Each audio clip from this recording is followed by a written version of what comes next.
landing there for your Chancellor. Bold, fearless and standing up for you. That's me, Martin Daubney, 3 p.m. till 6 p.m, weekdays, here only on GB News, the People's Channel, Britain's news channel.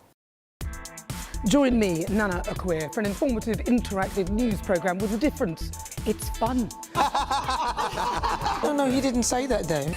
I'm so surprised. I think there's an element of truth to that. Join me from 3 p.m. every weekend, only on GB News, Britain's news channel. Hi, I'm Michelle Dewberry, and my show is your opportunity to cut through all the noise and dive in headfirst to some robust debates. Ideas clash. Situation, No, because the failure is you're deliberately avoiding my point. Nothing's held back. And if you think this is the end of it, wait for more. And we do not shy away from the difficult stuff. Sometimes I want to shake people and say, if only you understood. So join me on Jubes and Kerr weeknights at 6 p.m, only on GB News, Britain's news channel. Britain deserves a newsroom that puts the facts and your voice first. Well, and that's what you get on GB News. Lively debates, lively conversation. And we're not afraid to hold power to account. And each other. So join me, Andrew Pierce. And me, Miriam Gates, for Britain's Newsroom, weekdays from 9:30 on GB News. News is completely unique in the way that we interact with our viewers. Our audience aren't afraid to have their say. They want their voices heard now, and they've got a channel where that can happen. I find more and more as I'm wandering around, people come up to me and they say, we saw you on television. I say, oh yes, on what? On GB News. Hello, are you the famous Sue? The whole crew hid me here now. We came to celebrate. It's our job to be the eyes and ears of the viewers. They are part of the GB News family, and I'm pleased to say it's a very large family.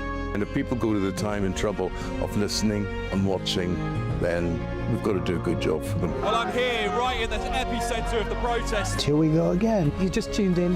Where have you been? It is raucous here tonight. That's what makes us the fearless champion of Britain.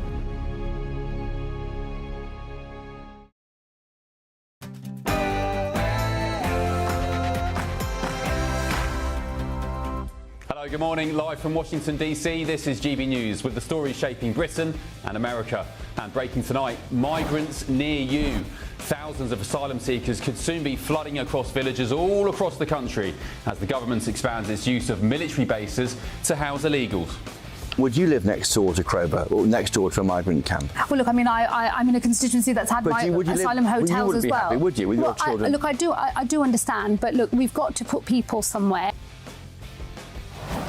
Did they understand? I don't think so. Elsewhere tonight, Trump's $10 billion. Breaking, there's been some major updates in the president's billion-dollar lawsuit against the BBC. So why aren't the mainstream media talking about it? Put me out, and they have me saying, and you can't tell the difference, things that I never said. Oil tax bombshell. King Charles has just become the first monarch to publish his tax affairs, as it's also revealed he's ditching Buckingham Palace. None of us can change the past, but we can commit with all our hearts to learning its lessons and to finding creative ways to right inequalities that endure.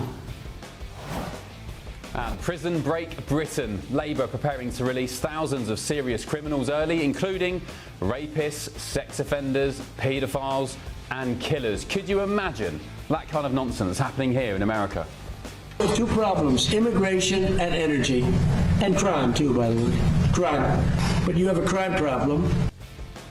And America's golden couple speak out. After months of divorce rumours, Barack and Michelle Obama finally break their silence in a major tell-all interview. I'm excited for that. I'm Ben Leo, and this is The Late Show Live.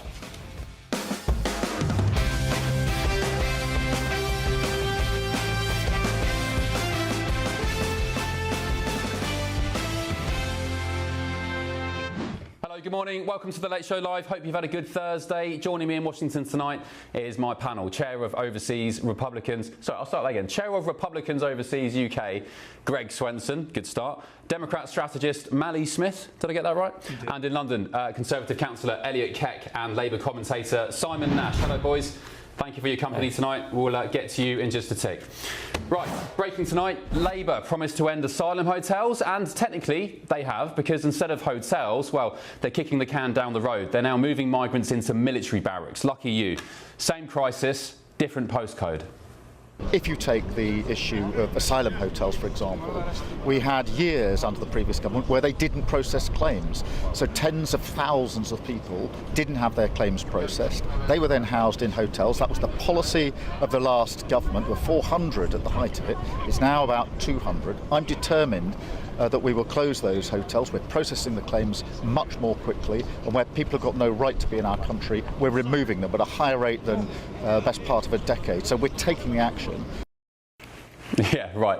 Let me be honest from the top here. This whole thing is a scam, because nothing says under control quite like reopening RAF bases to house thousands of asylum seekers. We don't know who they are, where they're from, what their intentions are. 3,750 people being parachuted into lovely places like Bicester, Barnum, Linton-on-Ouse. Entire communities now finding out they're getting an asylum centre before they've even had a chance to complain on Facebook. And trust me, British Village Facebook pages make the Hunger Games look civilised. But we've done this before, haven't we? Do you remember Linton-on-Ouse? The government tried it in 2022. Locals revolted and the council sued, and the plan collapsed quicker than Meghan Markle's popularity in Britain. What the Home Office has done is appalling, and people want to let the Home Office know that there is strong feeling that what they've done is absolutely wrong, that this is the wrong plan and that this is the wrong place. Well, they're at it again. They're back. Because rule number one in politics is if the public hated it the first time, don't do it again. Unless, of course, you're the Home Office. But it gets worse, because the entire debate exists for one reason. Britain still hasn't fixed the front door. We've not closed the border. We're arguing about whether migrants should stay in a hotel or an old RAF base, while tens of thousands continue coming still. It's like arguing over deck chairs on the Titanic. We are passing a borders bill with extensive powers to smash the gangs. These are terrorist-like powers that give powers to the police to intercept where they think the suspects are committing people smuggling. And yet here we are again, still debating where to house people who weren't supposed to be here in the first place. Let me tell you, the public are not stupid. With me now is the host of Stinchfield Tonight on Real America's Voice News, the man himself, Grant Stinchfield. Grant, good to see you. Man, it's so good to see you in the studio. Thank you so much for coming in. Look, just explain what happens in America with, you did have some migrant hotels as well, didn't you? A lot of them. I mean, when Biden was in office and they had our open border problem, we were flooding hotels in big blue cities, of course, with these illegal aliens. And I remember a story in Chicago where one of my very good friends, a man you know, was out there reporting on this. He literally had United States American veterans that are homeless on the street in sub-freezing temperatures. Wow. And we had illegal aliens being put up under the dime of Chicago, getting reimbursed from the federal government. It was crazy. You're going to have homeless veterans on the street and you're putting up illegal aliens. And the fact you tell me that this is happening in Great Britain now, it doesn't surprise me, because it's a leftist mentality. Yeah, it is a leftist mentality, because they could easily, for example, the least they could do in the UK is detain these people. If you want to put them in hotels or former military bases, fine, stop them coming in the first place, I argue. But if they have to come in because you're so incompetent from stopping them, at least make sure they're detained and they're not allowed to leave. I think the first thing that you all need to do is secure the borders. Look, that's what President Trump did. He secured the border, so then once you do that, and you know, once he took office, it happened very, very quickly. Once you do that, you can start the roundup process. You already have them in hotels. Why are you letting them to leave? You know what they're doing. I know you know what they're doing, Ben. I know the viewers know what they're doing. They're going out and committing crimes. So you're telling me you're going to let criminals go out on the street, commit crimes, go rape the citizens of Great Britain, and then come back and put them up, give them a hot meal and a warm bed? Yeah, courtesy of the taxpayer. Like you said, some nationalities, it's been found from government data, they are more prone, much higher odds of them committing, for example, sexual offences than native Brits. How did Trump stop it over here? Just briefly, illegal migration. Well, so by one, shutting down the border, enforcing the border, shutting down, we had this Border Patrol app that you could basically sign up and waltz right in, shut that down, start patrolling the southern border, and enforcing enforcing the law. It like literally was that simple. You start enforcing federal law that you are not allowed to come into the country illegally, you're going back. So, Grant, tell me, as an American, when you look across the pond and you see what's going on, we've had 70,000 illegals into the country since Labour took power. They're being put up in hotels, now to military bases, communities being thrust with these people when they don't want them. Yeah. Why do you think that's happening, and why do you think our government doesn't do the same as President Trump and literally stop it overnight? Well, I know for a fact that your government doesn't have the stones to do what President Trump does. I don't think they have the political will to do it. I think they have the same problem that Democrats have in the United States, that they're pandering to the people they're trying to help, but they're hurting the most. So the members of these communities where the illegal aliens are coming out of the hotels and going raping, pillaging, stealing, it's not the rich, fancy communities. It's the poor communities. It's the very poor people that they claim that they have compassion for from letting into the country. So, again, you've got to shut the borders down. I don't think your politicians have the will. I don't think they want to. I think the people that are leading the government in Great Britain, you know, thankfully Keir Starmer's stepping down, who knows when, but he's stepping down. A couple of weeks. Stepping down. I think they want this chaos in their country, because then what they do is they make all of the people beholden to government. Where you see the chaos around you, oh no, well, we'll have to turn to government for the solutions. That's not the solution. Stop the chaos and let everybody live peacefully. You know, you've been here in D.C. I've been here a couple times over the last month or so, and I hadn't been here for a long time because I don't like coming to this city. It is a swamp, except it's a beautiful swamp now. President Trump literally transformed this city. The statues are cleaned up. There aren't a lot of homeless people on the street. I feel safe. London could do that. York could do that in a heartbeat. You could do it the next day, Ben. I was at the Reflecting Pool the other day speaking to, there was a couple of sort of leftist voters there. They were saying it's, according to them, the only good thing the president's done is clean up the city, make it look beautiful again. You know, I would argue there's a lot more that President Trump's offered than that. There's an awful lot more than But that. even they were saying, oh, it's great what the president's done here. But no, look, Grant, some people may be watching this clip online or on the show and be saying, well, you know, it's not all illegals who are rapists and murderers and go and commit crime. You know, it's a minority proportion. What would you say to that? Well, I'm going to tell you, I don't care how many others are doing it. I mean, I want it all stopped. I want every illegal alien arrested and deported, whether they're in Great Britain or the United States, so they can't commit a crime, because the crimes they commit didn't have to happen if they weren't here. Let law enforcement focus on the American citizens, the citizens of England, to go out so they don't have to worry about illegal aliens, and focus on criminals here. Of course, we got all kinds of criminals here, but the bottom line is I want cops being focused on them. Now they're so focused on so many people here that we let in that are committing crimes, and the fact is, in England and here in the United States, they commit crimes at a higher rate than anybody else. Yeah, government data shows that as well. And like I said, you get people on the left who would say, well, white British people commit crimes and white British people rape or commit sexual assaults. Well, it's a ridiculous argument, because, again, if the police could focus on your citizens that are committing crimes and that's all they had to worry about, great. But then now they have to worry about this whole other slew of people that are committing crimes. And why does anybody want anybody committing crimes in their country? And I'll tell you this, when you put them up in hotels, when you feed them, when you give them debit cards and free groceries and cell phones and all this stuff, all you do is incentivize the illegal immigration. Yeah, they just keep coming. What do you think President Trump would say, looking at the UK's illegal migration problem now, saying that we're going to put them in military bases, free to roam communities? Yeah, you know what he would say? The people running the government are low IQ individuals. Low IQ. Low IQ. That's a great impression. It was worth really, it. But I tried, man. Grant, thank you so much. Appreciate you being in, and we'll catch up soon. It's great to be here. Thank you. Grant Stinchfield there, and doesn't he talk sense? You know, if you look at the UK, why should places like Bicester, great place, why should places like Bicester house thousands of these fighting age, military age men in Bicester, who are no doubt, because we don't detain them, no doubt going to jump on buses with their free bus passes, travel into the Cotswolds, beautiful place, the Cotswolds, probably going to go into the places like, I don't know, Chipping Norton, Morton in Marsh, wherever, all across the Cotswolds, and you're now going to have these people who spend a lot of money living in a nice place, going from Bicester into the Cotswolds, elsewhere, all across the country. These communities do not deserve this, kicking the can down the road, and at the same time, Labour taking a victory lap for closing asylum hotels. It's absolute nonsense. With me now is political commentator Dana Alexa. Dana, good to see you. Thank you for coming on The Late Show Live. What's your take when you hear this kind of nonsense from Great Britain? My mind goes in a million different directions. Well, first, Ben, why? I mean, why even invite a problem to begin with? So you have people coming over by ship, and there's hundreds, if not thousands, of them, and you know, like your previous guest just said, there's this incentivization to do that.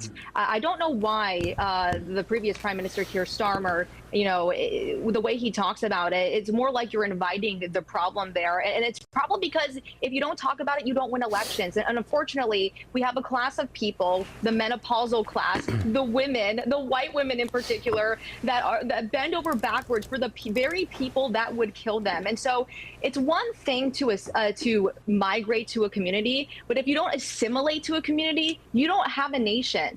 And so these are the same people, mind you, that in broad daylight, out there in the open, advocate for the breakdown of civilization. You know, they hate our Western culture, and it's not a secret. They say it out loud. And so I don't understand why you're inviting a group of people that want to seize us existing into the very, you know, great nation that it was. I've never been to Europe.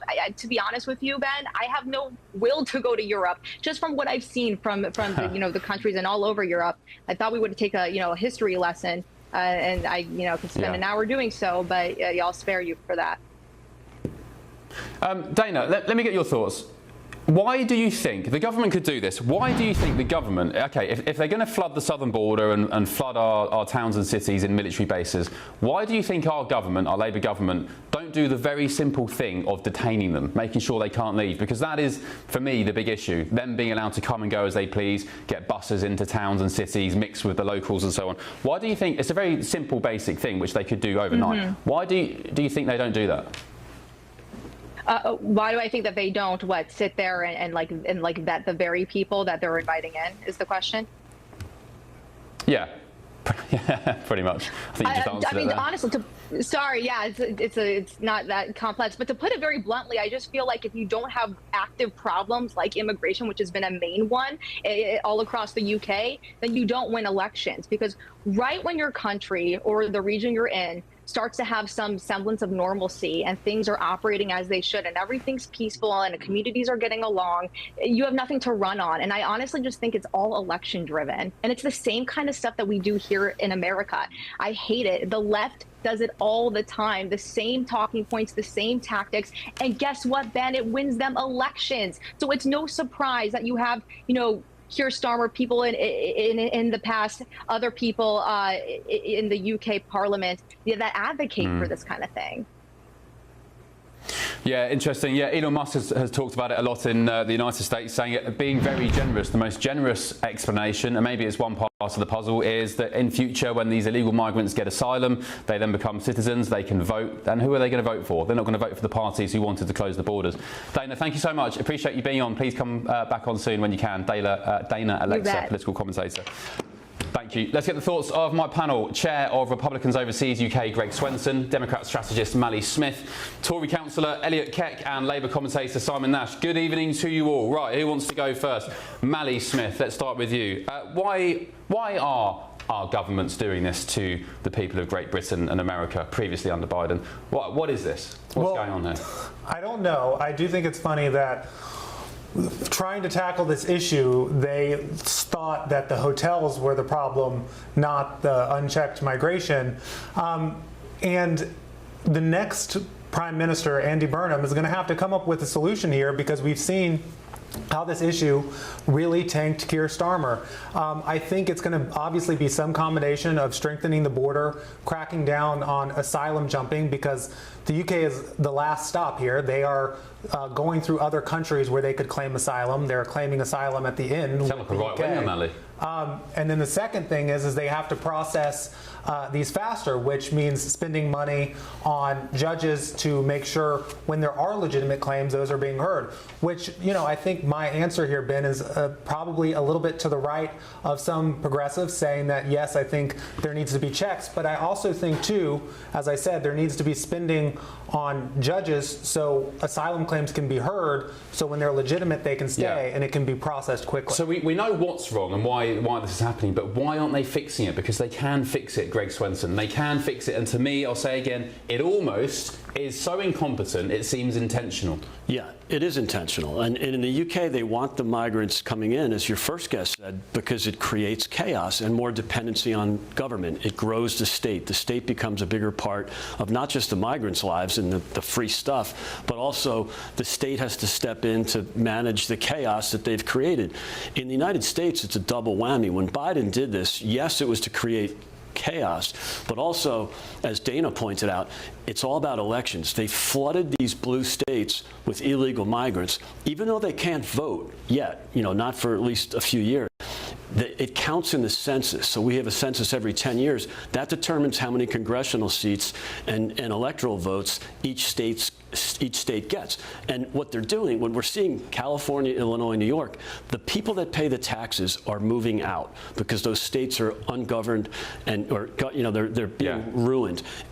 But they're replacing them with illegal migrants, so they don't lose as many congressional seats as they would without the migration. Well, Elliot, the risk of that is, if that is the explanation, and the government would deny that, of course, they'd say, of course, we're not allowing illegal migration to harvest votes for the future. But if that was the explanation, they are trading off votes for the integrity, the identity of Great Britain. Great Britain eventually will look no longer like Great Britain if that's the path they take, Elliot. Well, yes, Ben. And listen, there is actually a history of this. The first Blair government in the late 1990s significantly liberalised visa laws to allow immigrants to bring in significantly more family members. And one of the reasons why was because a lot of the immigration at the time was in particular from places like India and Pakistan, countries that are in the Commonwealth and countries whose citizens are thereby entitled to vote in British elections, even without actually citizenship, even without indefinite leave to remain. And so as a result, significant numbers of Indian and Pakistani migrants brought in their extended family members, adding to the total electorate. And of course, those communities do, at least historically, tended to vote Labour. So there is a history of this. I do think that is at least one of the factors here. But Ben, I think you made a really important point earlier in the programme. I think all this debate about where we house migrants is second to the conditions and the requirements that we have when they are housed. And as you say, they should be detained. They shouldn't be allowed to mix with the population. Although I do think that military barracks are slightly preferable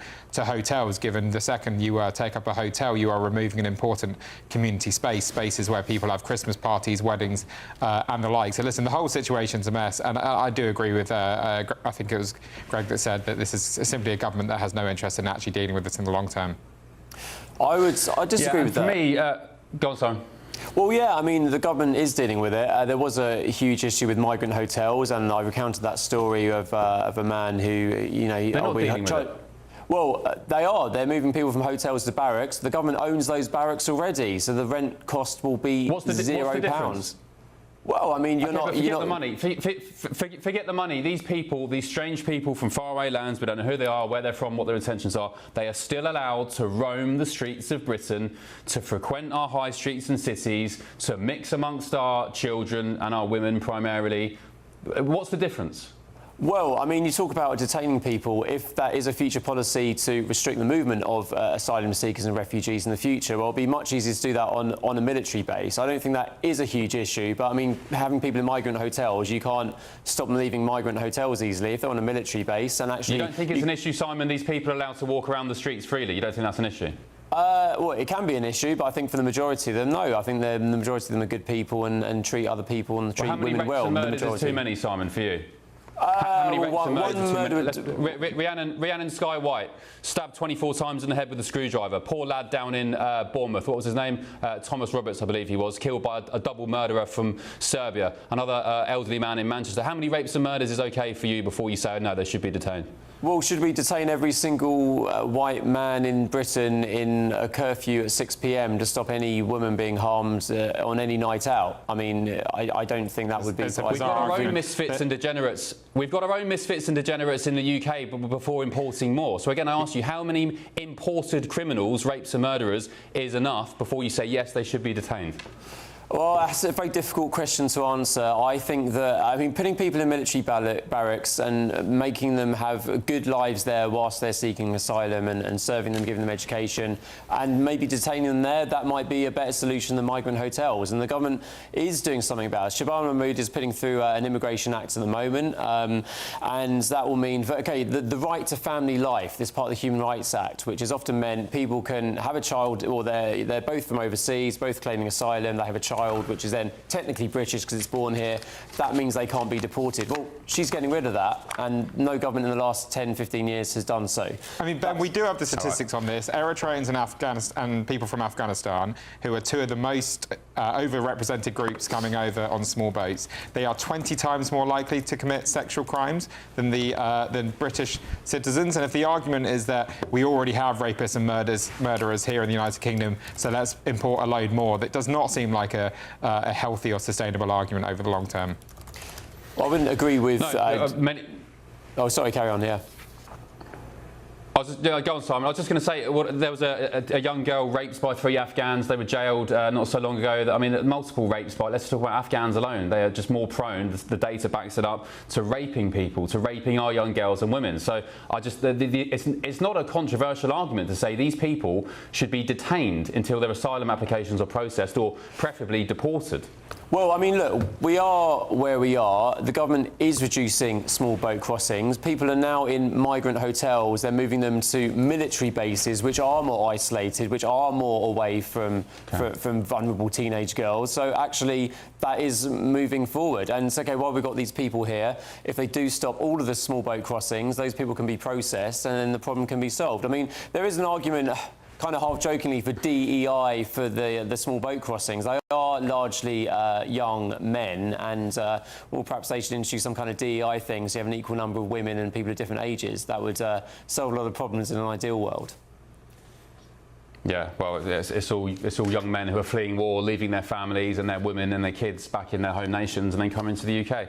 So, and to say that these military barracks are away from young teenage girls or women, they're not. They're putting one up in Bicester, in Oxfordshire. They're going to get buses. They get bus passes. The government literally says, here you are, Mohammed or Abdul, here's a bus pass. Travel freely where you want. Go into the Cotswolds, go into Surrey, go wherever you want. They are free to roam the streets. Just stop the bus passes then. Simple. Just stop the bus passes. Problem solved. Don't be silly, Simon. Yeah, don't be silly. Well, they haven't got bicycles and cars, have they? When we're talking about Afghans and others who are raping women and kids, I don't find that very funny. Anyway, gbnews.com/your say. Let me know your thoughts. Border Security and Asylum Minister Alex Norris has said, we promise to close every asylum hotel and hand them back to communities. That's exactly what we're doing. 20 more hotels have closed, and hotel numbers have more than halved since their peak. Instead, we're moving asylum seekers into ex-military sites that are a far cry from the hotels the last government left us. This is a system being brought back under control, and we won't stop until the job's done. Well, very good then. Everything's going to be just all right. Still ahead on The Late Show Live tonight. They put me out, and they have me saying, and you can't tell the difference, things that I never said. Well, there's been a major development in the president's $10 billion lawsuit against the BBC, so why isn't anyone else talking about it? Where is the rest of the media? But first tonight... You have 2 problems, immigration and energy, and crime too, by the way, crime. But you have a crime problem. Some more good news to kick off your Friday. Labour's preparing to release thousands of serious criminals before their full sentences are complete. Murderers, paedophiles, rapists, killers. Are they gambling with your safety yet again? This is The Late Show Live. Back in a sec.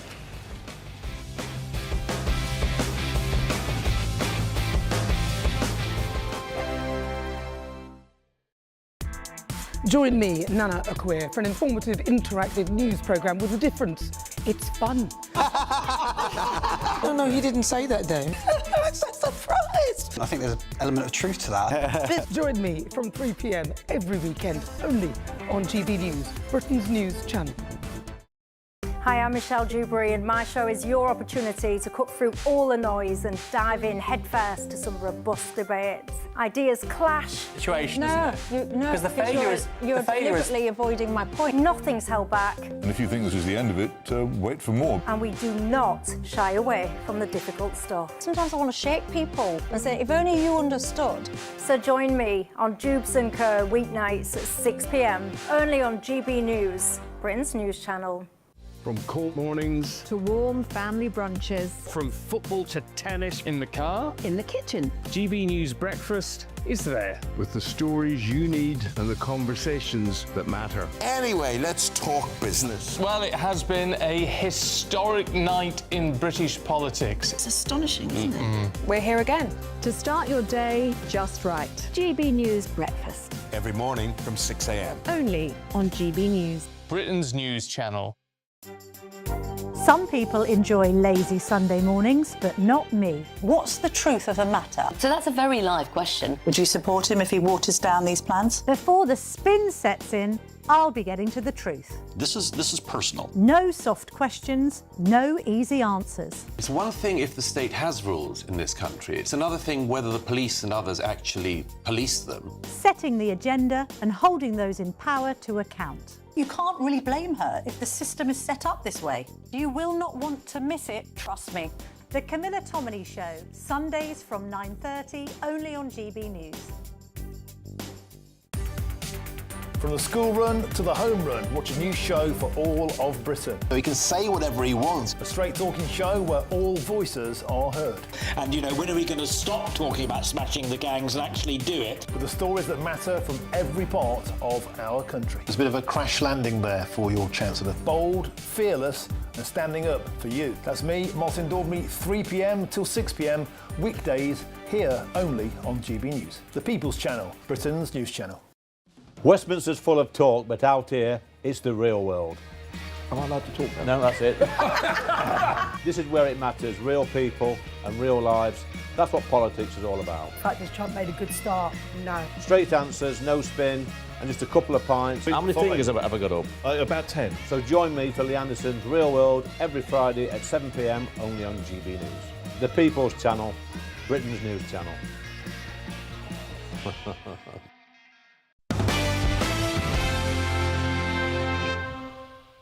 We're already deploying search and rescue teams from Fairfax County, Virginia, and Los Angeles. There'll be some others we'll add. That's their most immediate need right now is search and rescue efforts.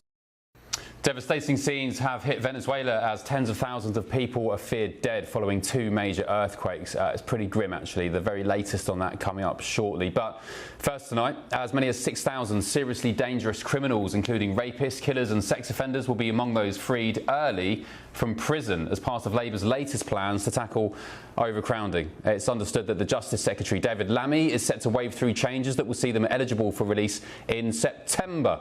That's good, alongside all the illegal migrants in military barracks. That's great, after serving just half of their sentence. Not a good look, actually, when President Trump told GB News this in the White House yesterday. You have 2 problems, immigration and energy.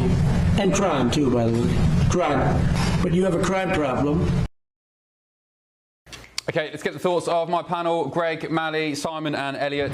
Greg, start with you. This sounds like a great idea. Banging everybody up for social media posts and all sorts of stuff. Put all those hurty words people in prison. Let all the pedos and the killers go for it. Sounds great. Yeah, it's outrageous, Ben. And I think I'm confused at always why the parties of the left are obsessed with criminals and looking after the criminals and illegal migrants for that matter. That's a good question. They talk about the Maryland husband or the Maryland father instead of calling him a rapist or a killer.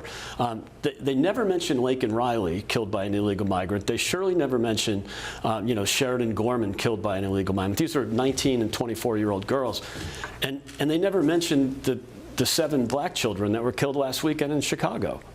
Because they care more about the criminals than they do about the victims. Mally, as a man of the so-called left, why does it appear your lot care more about criminals than the good people of your country and indeed Britain? Well, I would dispute that. I mean, Democrats in America are really pushing gun control laws to prevent folks getting shot in Chicago and getting shot in cities across our country. So I don't think that's accurate at all. On this policy, though, in the UK, it's tough because even if these folks that they release had a lower recidivism rate than average, you just need one story of one of these people committing a violent crime, and politically you're in a problem. In America, I don't think would happen because we have so many prisons, it's hard to imagine that we would run out of them. Well, what about the guy who murdered Irina Zarasutska on the North Carolina train? The chap who should have been in prison, a rap sheet as long as my two arms put together, and yet he was free to get on that train and stab that poor Ukrainian refugee in the neck. Oh yeah, it happens in America. I'm just saying that the idea that prison overcrowding wouldn't happen as much in America because we have so many prisons. But yes, there are certainly people who've committed crime who are released, and then there is recidivism because that happens. But it's a tough political problem because statistically in the UK, crime is at a historic low, but crime also drives media attention, and even though it's at a historic low, it's covered extensively, so people think it's actually at historic highs. That's also true in the US. People continually think crime is at much higher rates than it actually is, but that's because newspapers, news channels, won't mention any names, cover it a lot. Yeah, well, Elliot, the problem is there's no prison spaces because inept government after government of all colours haven't built any. And yet, as I said, we are banging people up. 12,000 people arrested each year, according to 2023 data for social media posts. Yeah, that's crazy.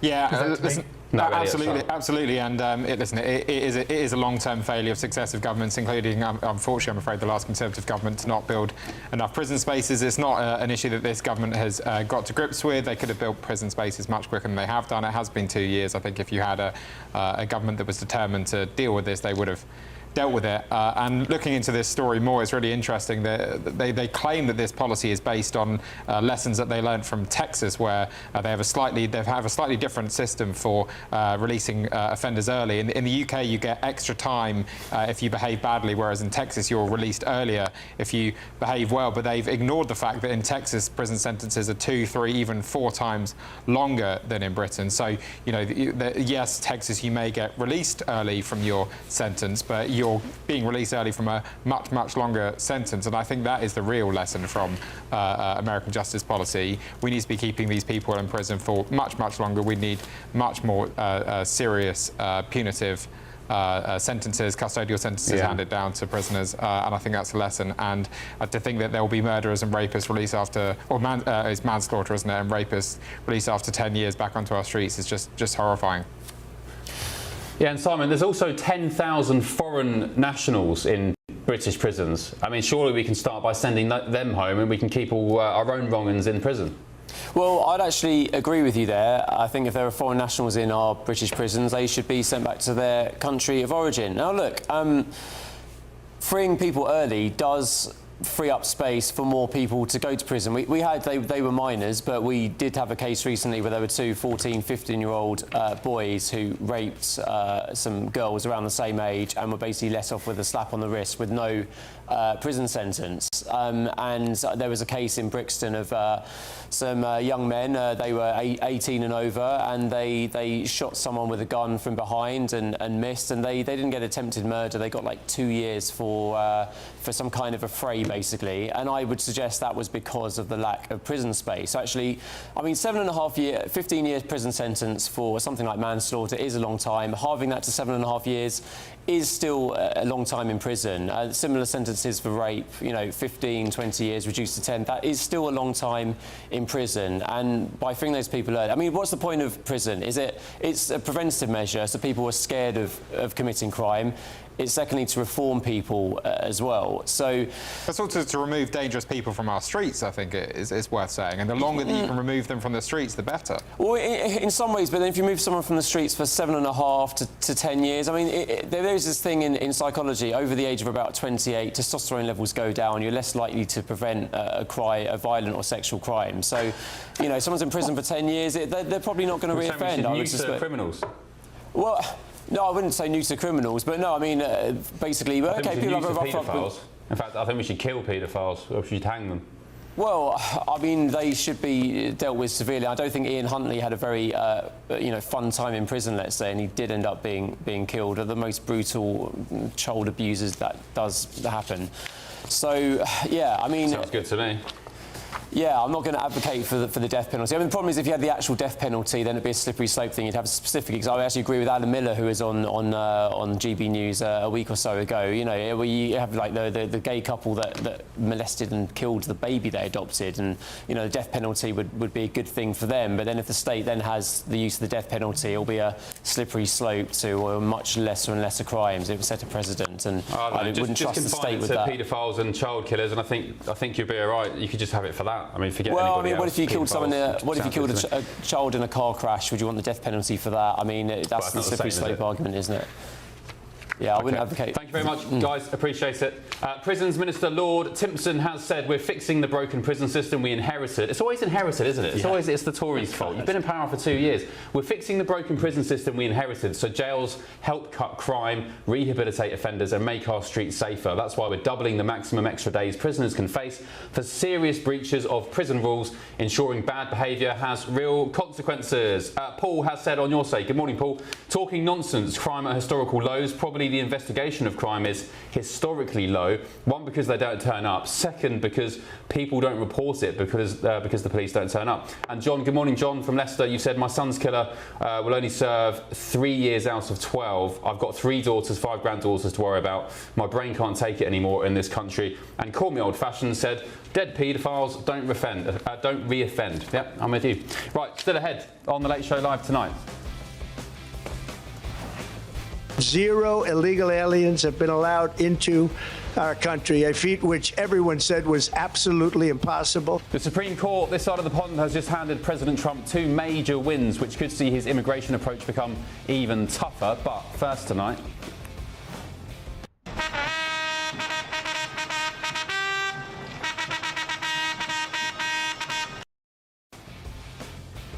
the King has become the first monarch to reveal his tax affairs and ditch Buckingham Palace. What is that about? Have we just lost a part of what made Britain Britain? This is the Late Show Live. Back in just a sec.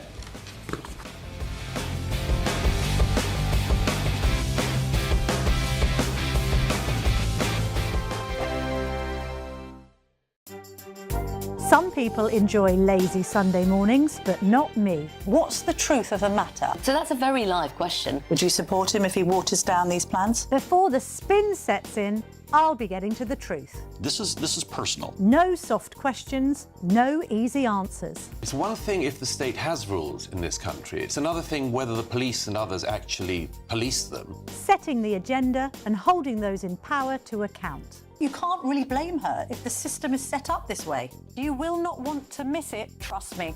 The Camilla Tominey Show, Sundays from 9:30, only on GB News. Breaking news, live updates, stories that matter. From the heart of the GB newsroom to every corner of Britain, with our team of dedicated journalists across the UK. GB News bulletins are there to deliver the latest news that matters to you. Bulletins on GB News, the People's Channel, Britain's news channel. Hi, I'm Michelle Dewberry, and my show is your opportunity to cut through all the noise and dive in headfirst to some robust debates. Ideas clash. Situation, isn't it? Because the failure is you're deliberately avoiding my point. Nothing's held back. And if you think this is the end of it, wait for more. And we do not shy away from the difficult stuff. Sometimes I want to shake people and say, if only you understood. So join me on Jubes & Co. weeknights at 6 p.m, only on GB News, Britain's news channel. Westminster's full of talk, but out here, it's the real world. Am I allowed to talk now? No, that's it. This is where it matters, real people and real lives. That's what politics is all about. In fact, has Trump made a good start? No. Straight answers, no spin, and just a couple of pints. How many fingers have I got up? About 10. So join me for Lee Anderson's Real World every Friday at 7 p.m, only on GB News. The People's Channel, Britain's news channel. I've been in Westminster for a long time, but I know that though power may be here, its effect on people's lives is across the whole of the country. We may be where rules are made, but it's where they're implemented that matters. Join me, Jacob Rees-Mogg, for forthright and frank discussion on where Britain has come from, where it's going, and where it will end up. That's State of the Nation, Monday to Thursday, 8 to 9 o'clock. Vox Populi, Vox Dei. From the school run to the home run, watch a new show for all of Britain. He can say whatever he wants. A straight-talking show where all voices are heard.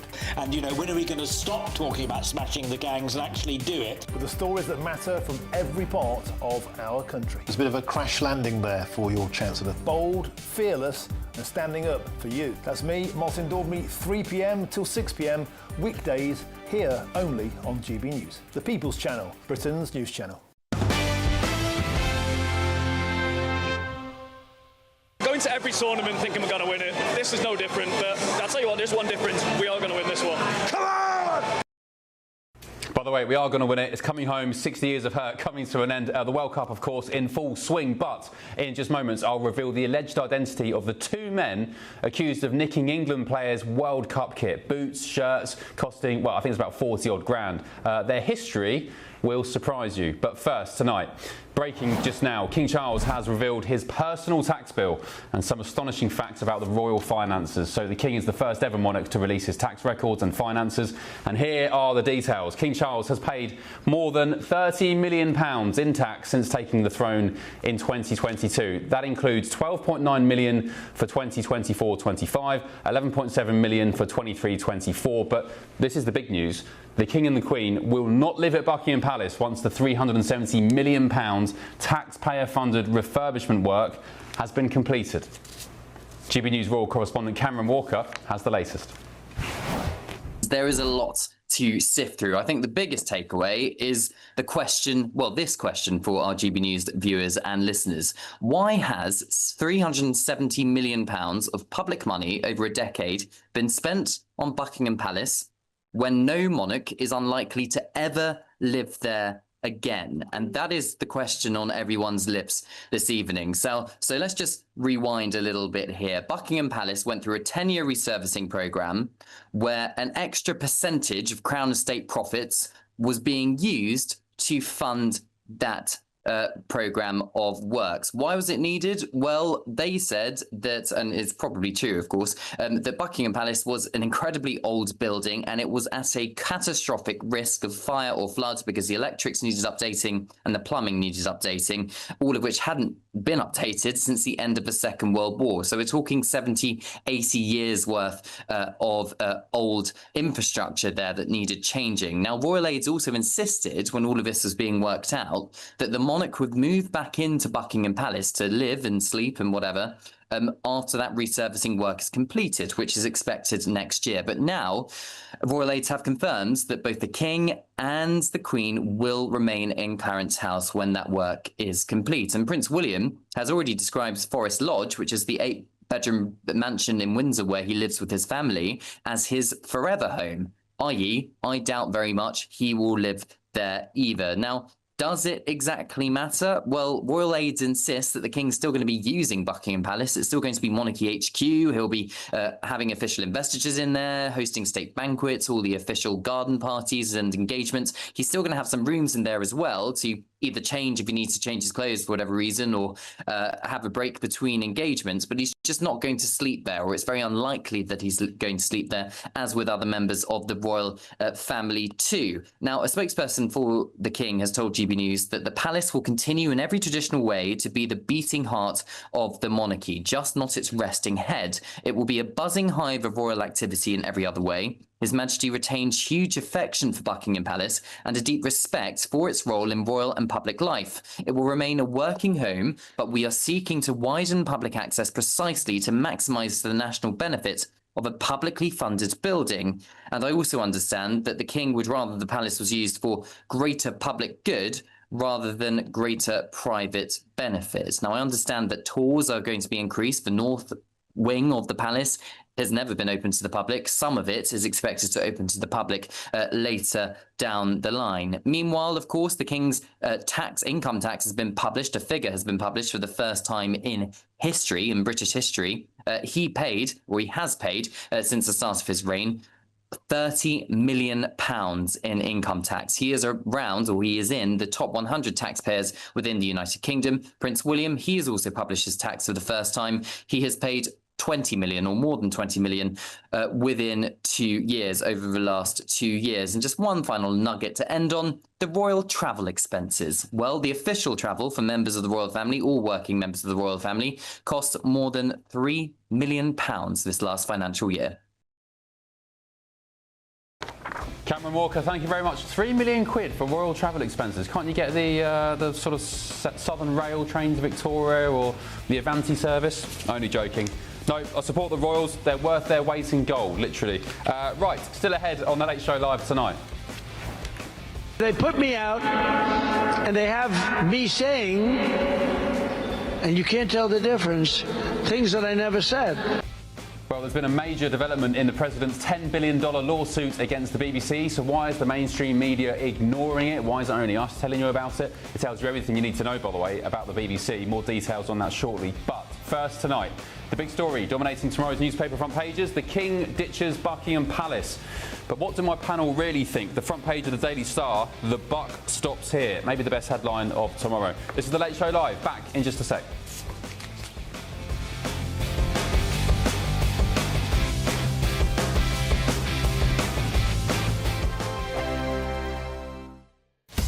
Breaking news, live updates, stories that matter. From the heart of the GB newsroom to every corner of Britain, with our team of dedicated journalists across the UK. GB News bulletins are there to deliver the latest news that matters to you. Bulletins on GB News, the People's Channel, Britain's news channel. From cold mornings to warm family brunches. From football to tennis in the car. In the kitchen. GB News Breakfast is there. With the stories you need and the conversations that matter. Anyway, let's talk business. Well, it has been a historic night in British politics. It's astonishing, isn't it? We're here again to start your day just right. GB News Breakfast. Every morning from 6 a.m. Only on GB News. Britain's news channel. Westminster's full of talk, but out here, it's the real world. Am I allowed to talk now? No, that's it. This is where it matters, real people and real lives.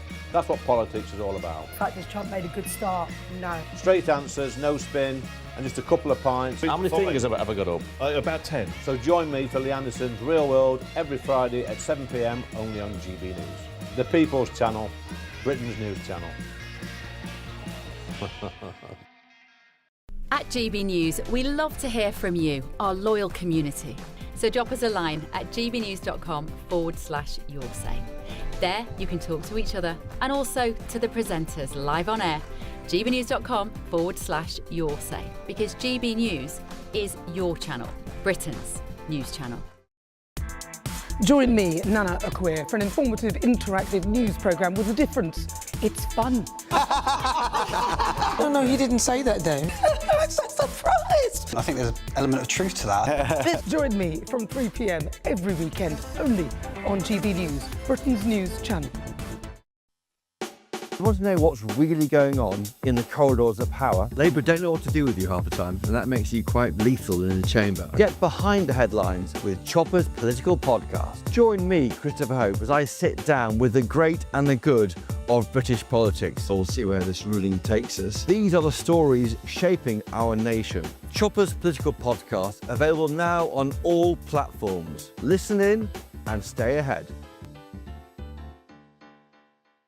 Hi, I'm Michelle Dewberry, and my show is your opportunity to cut through all the noise and dive in headfirst to some robust debates. Ideas clash. Situation, No, Because the failure is... You're deliberately avoiding my point. Nothing's held back. And if you think this is the end of it, wait for more. And we do not shy away from the difficult stuff. Sometimes I want to shake people and say, if only you understood. So join me on Jubes & Kerr weeknights at 6 p.m, only on GB News, Britain's news channel.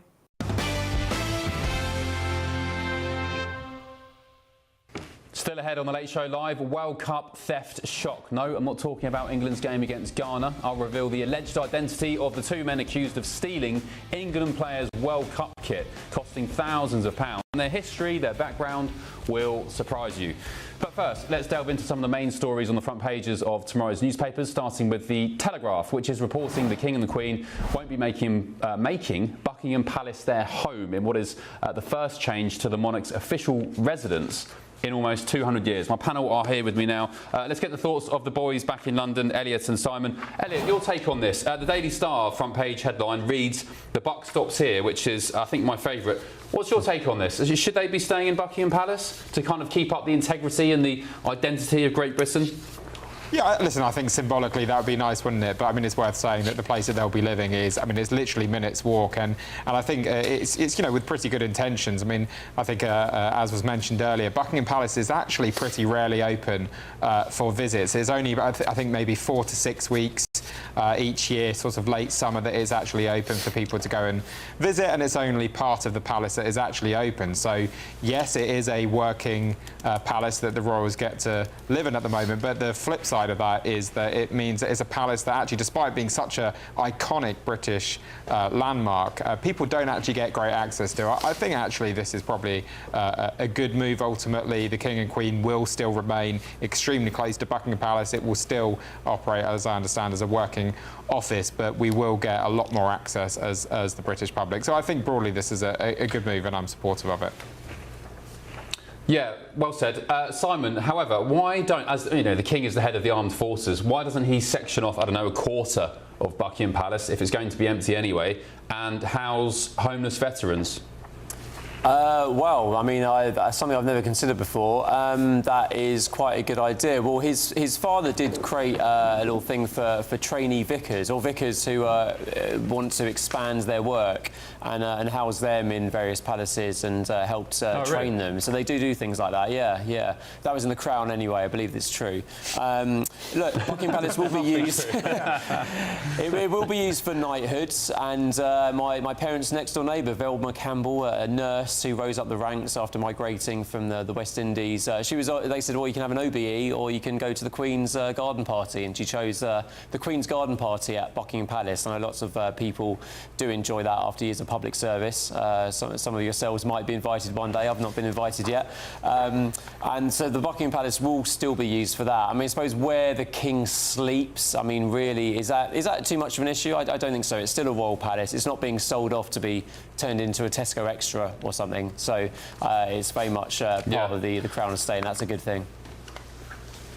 Greg, one thing I saw from these releases is that Prince William is a billionaire, which surprised me. So according to the Mirror, he inherited, well, he's worth 1.2 billion after inheriting land, double the 640 million of his dad, while funding for the monarchy soared to around about 100 million. Prince William, a billionaire? Well, the family's been around for many years and accumulating wealth, and they're obviously huge landowners. So why is Harry so skint? Why is he begging taxpayers for money for security?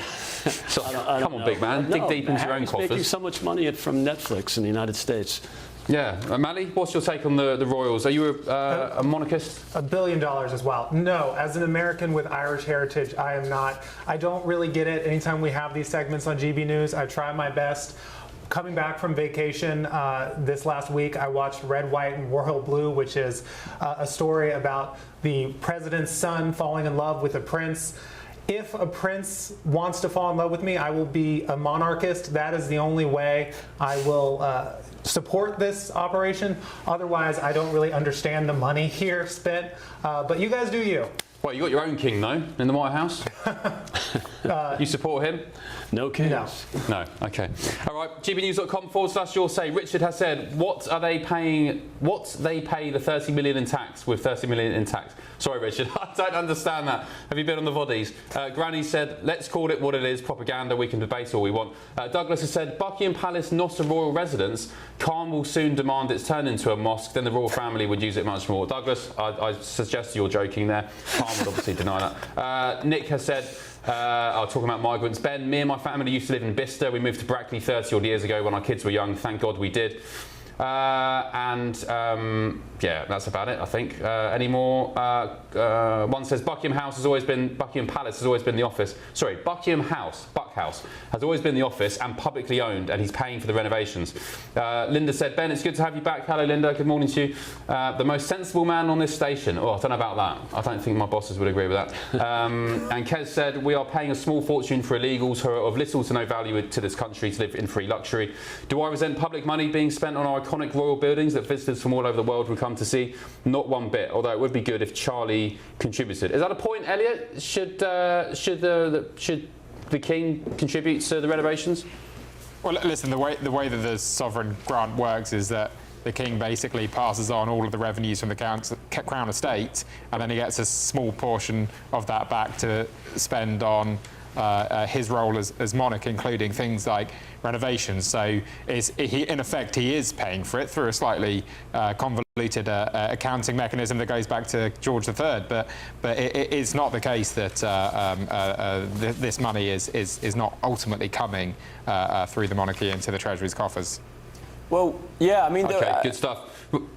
Very quick, you've got 5 seconds, Simon. Sorry, mate. Yeah, I mean, Queen Elizabeth has 3 legal people: a private individual, the Crown Estate, and the Queen. Okay. So it might be the same with the King. Anyway. All right, we've got to go.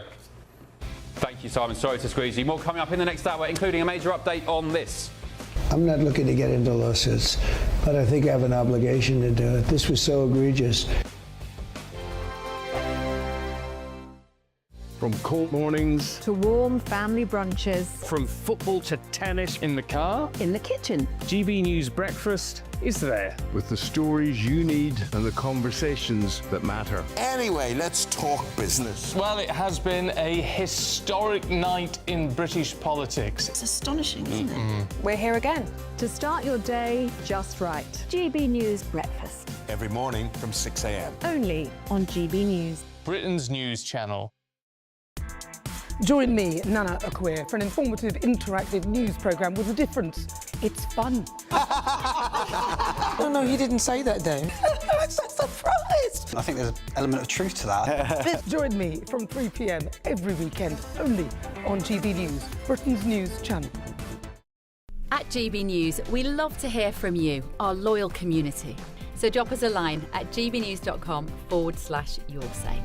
There, you can talk to each other and also to the presenters live on air. gbnews.com/yoursay, because GB News is your channel, Britain's news channel. Some people enjoy lazy Sunday mornings, but not me. What's the truth of the matter? So that's a very live question. Would you support him if he waters down these plans? Before the spin sets in, I'll be getting to the truth. This is personal. No soft questions, no easy answers. It's one thing if the state has rules in this country. It's another thing whether the police and others actually police them. Setting the agenda and holding those in power to account. You can't really blame her if the system is set up this way. You will not want to miss it, trust me. The Camilla Tominey Show, Sundays from 9:30, only on GB News. From the school run to the home run, watch a new show for all of Britain. He can say whatever he wants. A straight-talking show where all voices are heard. And, you know, when are we going to stop talking about smashing the gangs and actually do it? With the stories that matter from every part of our country. There's a bit of a crash landing there for your Chancellor. Bold, fearless and standing up for you. That's me, Martin Daubney, 3 p.m. till 6 p.m, weekdays, here only on GB News. The People's Channel, Britain's news channel. Westminster's full of talk, but out here, it's the real world. Am I allowed to talk No, now? that's it. This is where it matters, real people and real lives.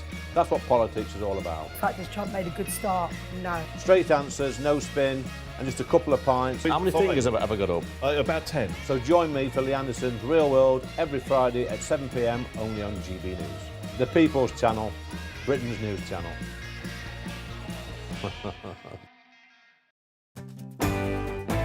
I'm Tom Harwood. This is GB News, Britain's news channel.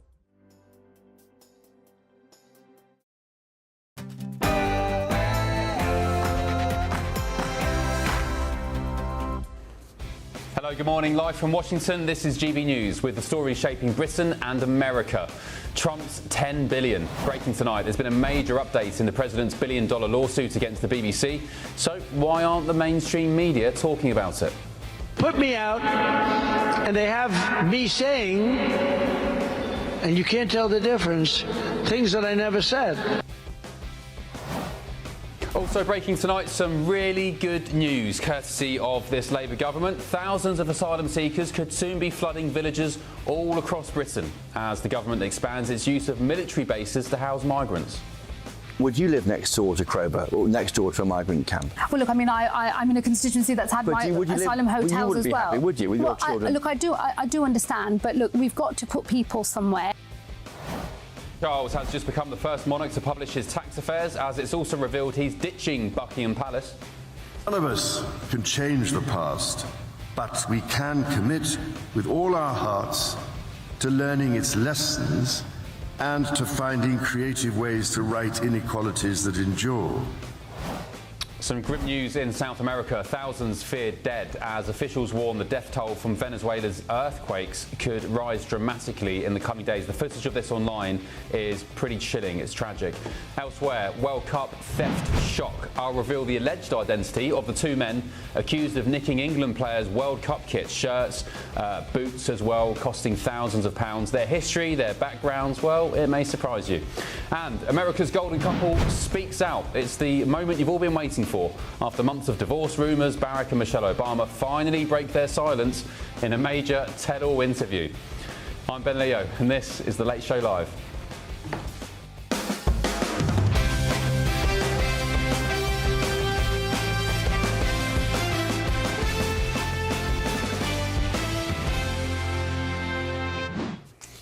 Good morning to you. Welcome to Washington, D.C., where I'm joined by my panel of Chair of Republicans Overseas UK, Greg Swenson, Democrat strategist Mally Smith, and the boys in London, Conservative councillor Elliot Keck, and the Labour commentator Simon Nash. Thank you all for joining me tonight. Right.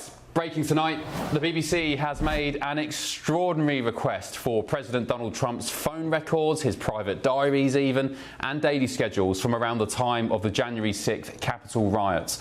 The broadcaster is seeking access to the president's communications as part of its defence against Trump's $10 billion lawsuit over the Panorama programme, in which they spliced together two separate passages from his Jan 6th speech. But Trump's lawyers, they've hit back, accusing the Beeb of trying to put the president on trial over January the 6th through the back door. What's going on here? Let's get the thoughts of media lawyer Jonathan Code and defamation law attorney Trey Lavelle. Good morning to you both. Thank you for your company. Jonathan, I'll start with you. The BBC asking for all of Trump's communications, even his diaries. Are they just fishing here? Is this a fishing expedition, Jonathan? Well, I think it is, but I'm rather challenged by the fact you have a proper pucker US lawyer and I'm a UK lawyer, so I'm going to keep it brief and leave, I think it was Trey to give a full answer.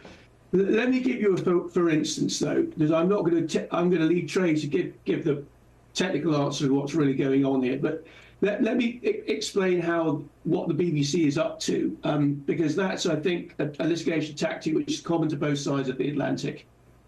In litigation, one of the powerful tools that you can have is to say to your opponent, if this goes anywhere near a trial, this horrible set of documentation is going to emerge into the court, into the public domain. It seems to me this is kind of shadowboxing because there's yet to be decided whether the court has jurisdiction, and there's no defence served. But let me give you a for instance, which in a recent case that I did, I brought the claim against ITN, against Channel 5 and Dan Walker on behalf of Claudia Lisa van der Puig, which was a high-profile UK case. Now, there was a key document which I knew that ITN and Channel 5 did not want to disclose in that case, and I fought very hard to get it disclosed. I went through two hard-fought hearings, and eventually I got it disclosed. Now, that case settled on a very generous settlement for my client, because at the trial, a lot of ghastly stuff was going to come out in this document. Now, the BBC is, I'm sure, but Trey will correct me, saying to Donald Trump, if you take us to trial, if you don't settle this, then there is going to be a horrendous trial about whether you instigated the riot, and that means that it'd be a much better idea if you settled it. So just very quickly, Jonathan, whilst I'm with you as the Brit here on the panel, do you think the BBC want to settle this? Because they've, as far as I understand, they've not made an offer for settlement so far. Well, if Donald Trump agreed to walk away for a very small sum of money, I think the BBC, given their financial difficulties, you know, they're about to make a lot of people redundant. I think it'd be very difficult for them not to accept it. So ultimately, of course, nobody says, oh, I'd be happy to settle. No litigator says that, I'm sure, in America any more than the UK. But this is obviously an attempt by the BBC to put Donald Trump into a position where a trial is so unattractive, he will walk away with a very soft deal. Trey, what do you think? President Trump, he has agreed previous settlements in similar cases. He agreed for $16 million from Paramount CBS over their 60 Minutes interview where they did something similar. Do you think the president would settle for something like that, $16 million, which is about, what, I don't know, 10 million sterling? Yes, I think he absolutely would. And I think Jonathan's right. Certainly a lot of those concerns are going to give the president pause. But you got to remember here, BBC has been sued, you know, alleging that they committed an act of defamation and that Trump was damaged. And they're entitled to press on those claims. You know, they're entitled to look at his communications, his statements. What did he say about the January 6th? Is there anything that supports that he, in his own mind, you know, he thought maybe he had encouraged it, that he didn't have a problem with it, he likes his supporters. You know, stuff that can be flushed out in these communications is important, you know, to whether or not it's defamatory. And we need to remember, you know, we look at defamation in terms of the totality of the piece. This is 12 seconds of an edit. If people would have watched the entire documentary and walked away still feeling that he would have had incited violence, there's no defamation because they would have felt that anyway. And one of the biggest components here is certainly damages. I mean, you know, the president won the election. You know, there's been you know, public renderings that his wealth has dramatically increased since he's been president. So the idea that he suffered any damage from this, is certainly if it wasn't even broadcast in the United States or Florida, is a big problem. So, you know, the BBC is entitled to press. The court's probably going to limit it a little bit, but they're going to allow the BBC to get in there and push back on these claims. Yeah, I think President Trump's team, that his lawyers are arguing that although it wasn't broadcast directly in the United States, it was licensed to some North American production house. It was on BritBox. They also refer to the fact that iPlayer can be accessed with VPNs. That's their argument. Trey, what is this going to go to trial? February 2027 is the date for trial in Miami next year. Do you think we'll get that far, or do you think it will be settled before then? There's no way it's going to trial. It'll either be settled or dismissed. I think the BBC has a good chance of getting this kicked out, either on jurisdiction, either on actual malice in the elements. If not on a motion to dismiss, you know, maybe on a motion for summary judgment. So the fact that this is ever going to go to trial, it's never going to happen. If it gets that far, I think Trump will settle. He'd rather save face than lose and have this thing dismissed. That's a shame. I was looking forward to spending some time in Miami during the winter months in February.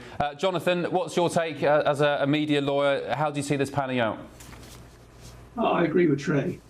Not only can Trump not afford this go to trial, I would be very confident if I was acting for the BBC that the president can't allow this to go to trial. And similarly, I don't think the BBC can either.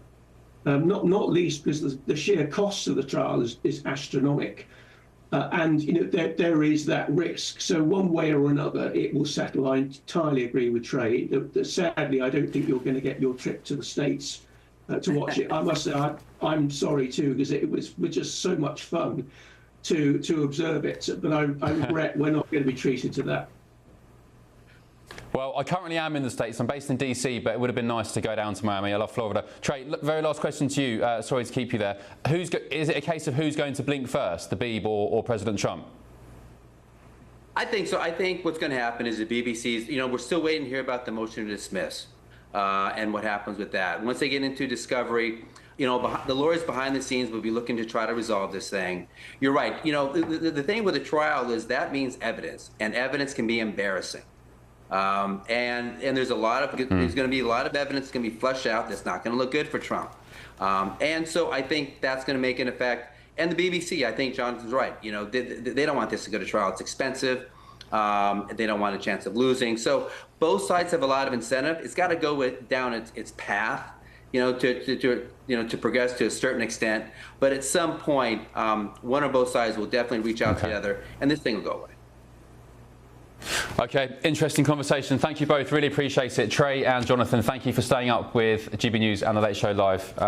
Yeah, really interesting. Who is going to blink first? President Trump, I guess, as Trey and Jonathan were saying, won't want Discovery to continue. Does he want to give up his diaries and his journal from those times? I suspect not. But likewise, the BBC.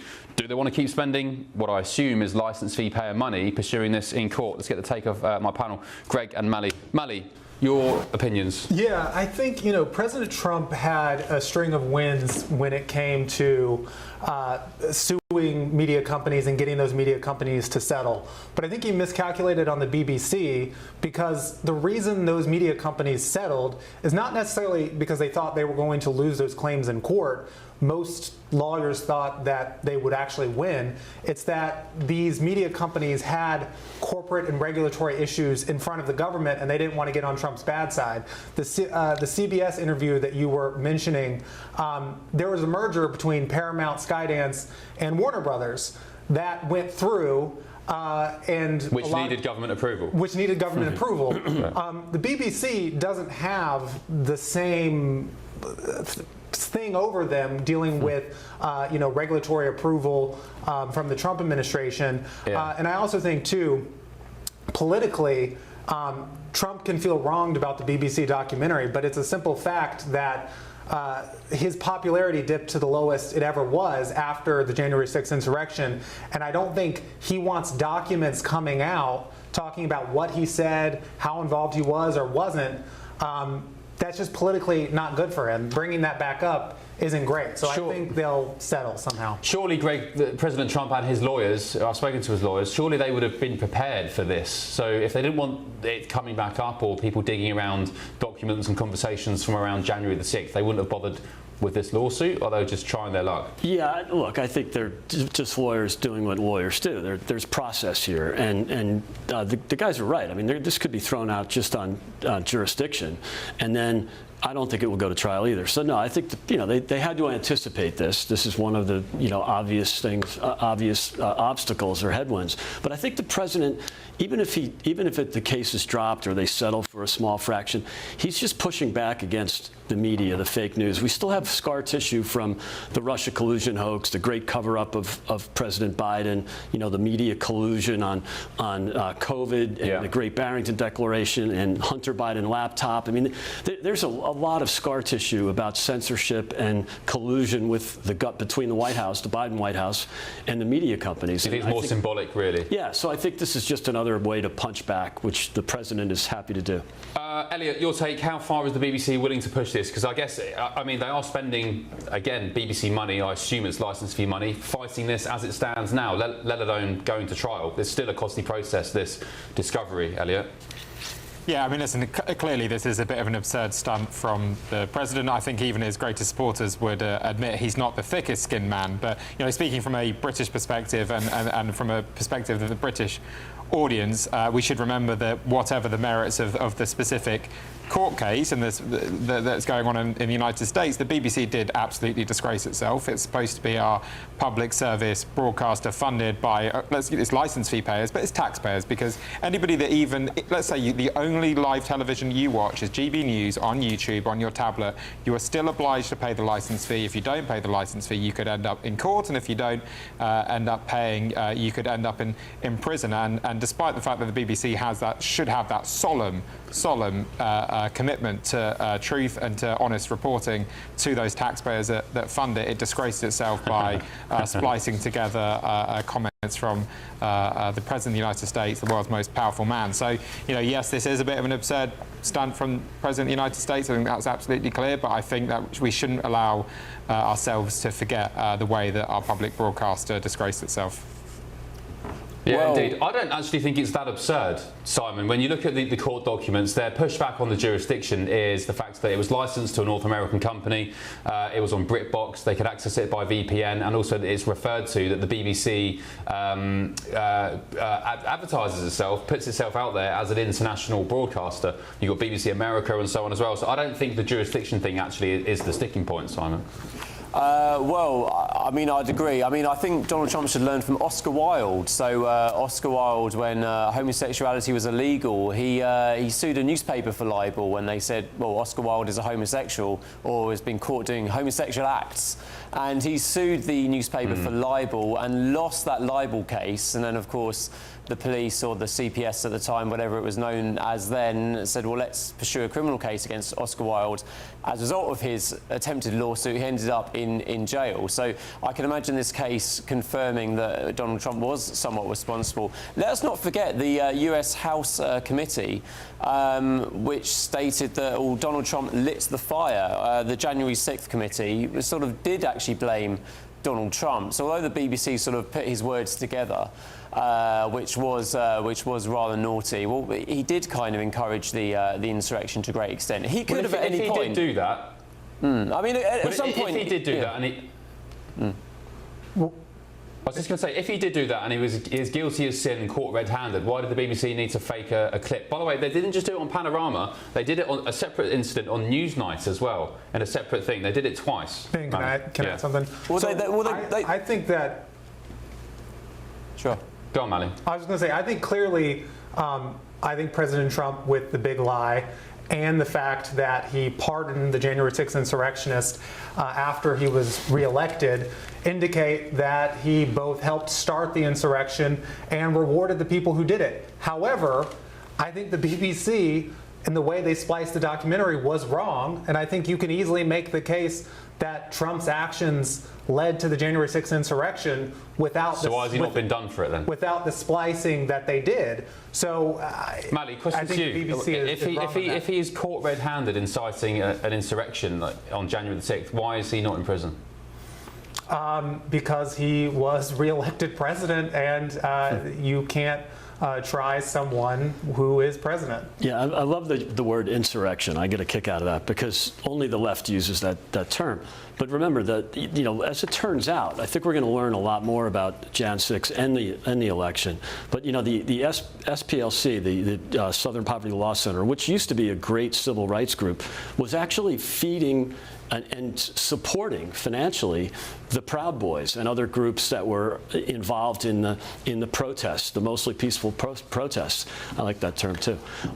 You know, and it turns out the FBI was embedded in there too. So we're going to learn a lot more. Let's be clear. It is not the left who thinks that the insurrection was bad or called it the insurrection. Yeah. You can merely look at polling where 70% of Americans thought that the insurrection was a shameful day, to show that it is not a left issue at the time, but that's changed, and also it has not changed. And I think the most unpopular thing Trump has done in his second term is pardon the January 6th insurrectionists, including those who beat cops. Do you support that, Greg? Do you support him? No, definitely pardoning not. people who beat cops? That's why he said, and that's why the BBC purposely left it out, because he said go down to the Capitol and peacefully and patriotically protest. They conveniently left that out. That's why we're having this conversation. He left that out, but then when he was reelected, he pardoned those people and now wants to create an insurrectionist slush fund to pay them. We set new lows for pardons at the end of the Biden administration. That's unfortunate. So it's been 2 years, man. We have got to move on. It's not the Biden administration. Biden pardoned Fauci.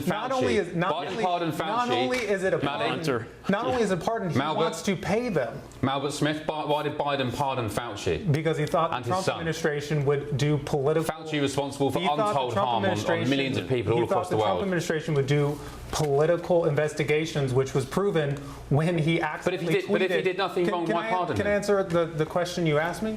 So the reason he did that is he thought the Trump administration would pursue political investigations, which was proven when Trump accidentally tweeted a private message to Pam Bondi where he said, "Where are you on prosecuting these people?" And he listed a host of Democrats. But if Fauci's an innocent martyr of bastion of the health establishment, why, if he's done nothing wrong, fine, investigate him. He'll be clear.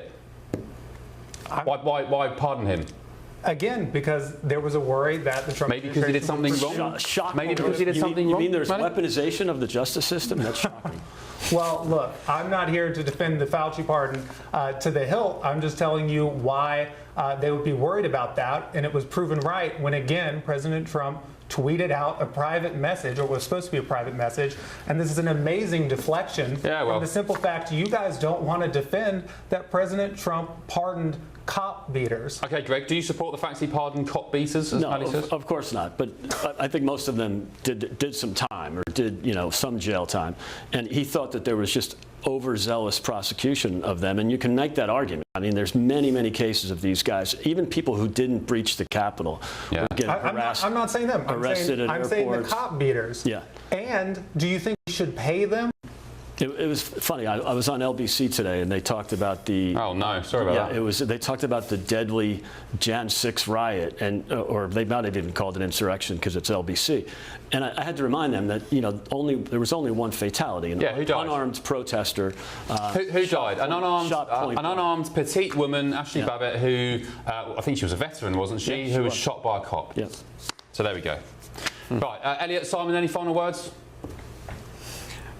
Well, I mean, listen, I'm sure even Greg would admit that the president wasn't exactly above reproach on January 6th. And what was, again, really shocking about the BBC is that it wasn't able to spin a narrative about Trump's involvement without splicing together comments. It should have been very easy for a broadcaster with that much news experience and that much history, and in theory, that many good journalists, to be able to make a credible case against President Trump without splicing together footage of things that he said to make him say something that he didn't. So I think the BBC did really disgrace itself. Well, I would say, I mean, they did splice together two clips. They didn't use AI as Trump claimed. And also during those riots, I think that Donald Trump should have come out and said, look, don't riot, don't use violence, only protest peacefully. He did. He should have said that repeatedly. He did.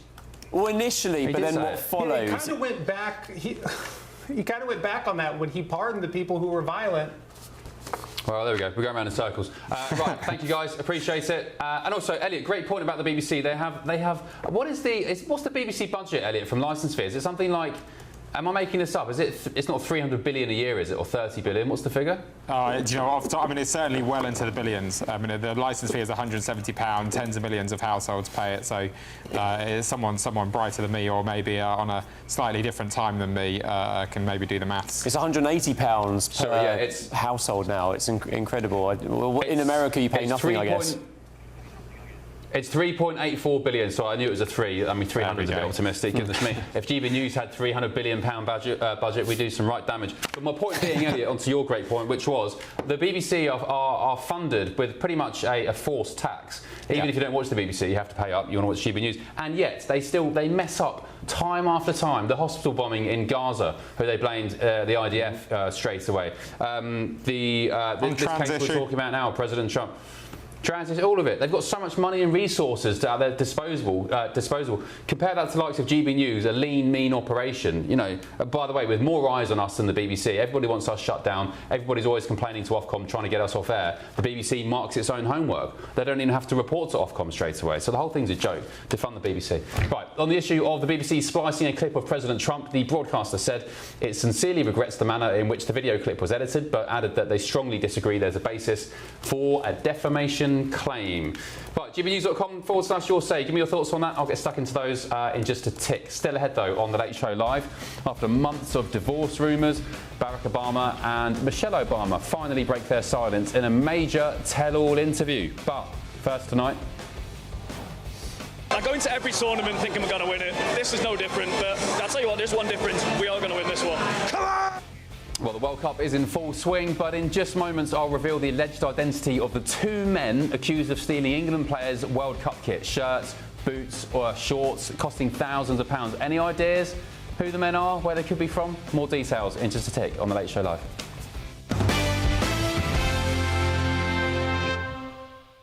We're already deploying search and rescue teams from Fairfax County, Virginia, and Los Angeles. There'll be some others we'll add. That's their most immediate need right now is search and rescue efforts. They have a bunch of collapsed buildings, and so they'll need a lot of help in terms of digging through that.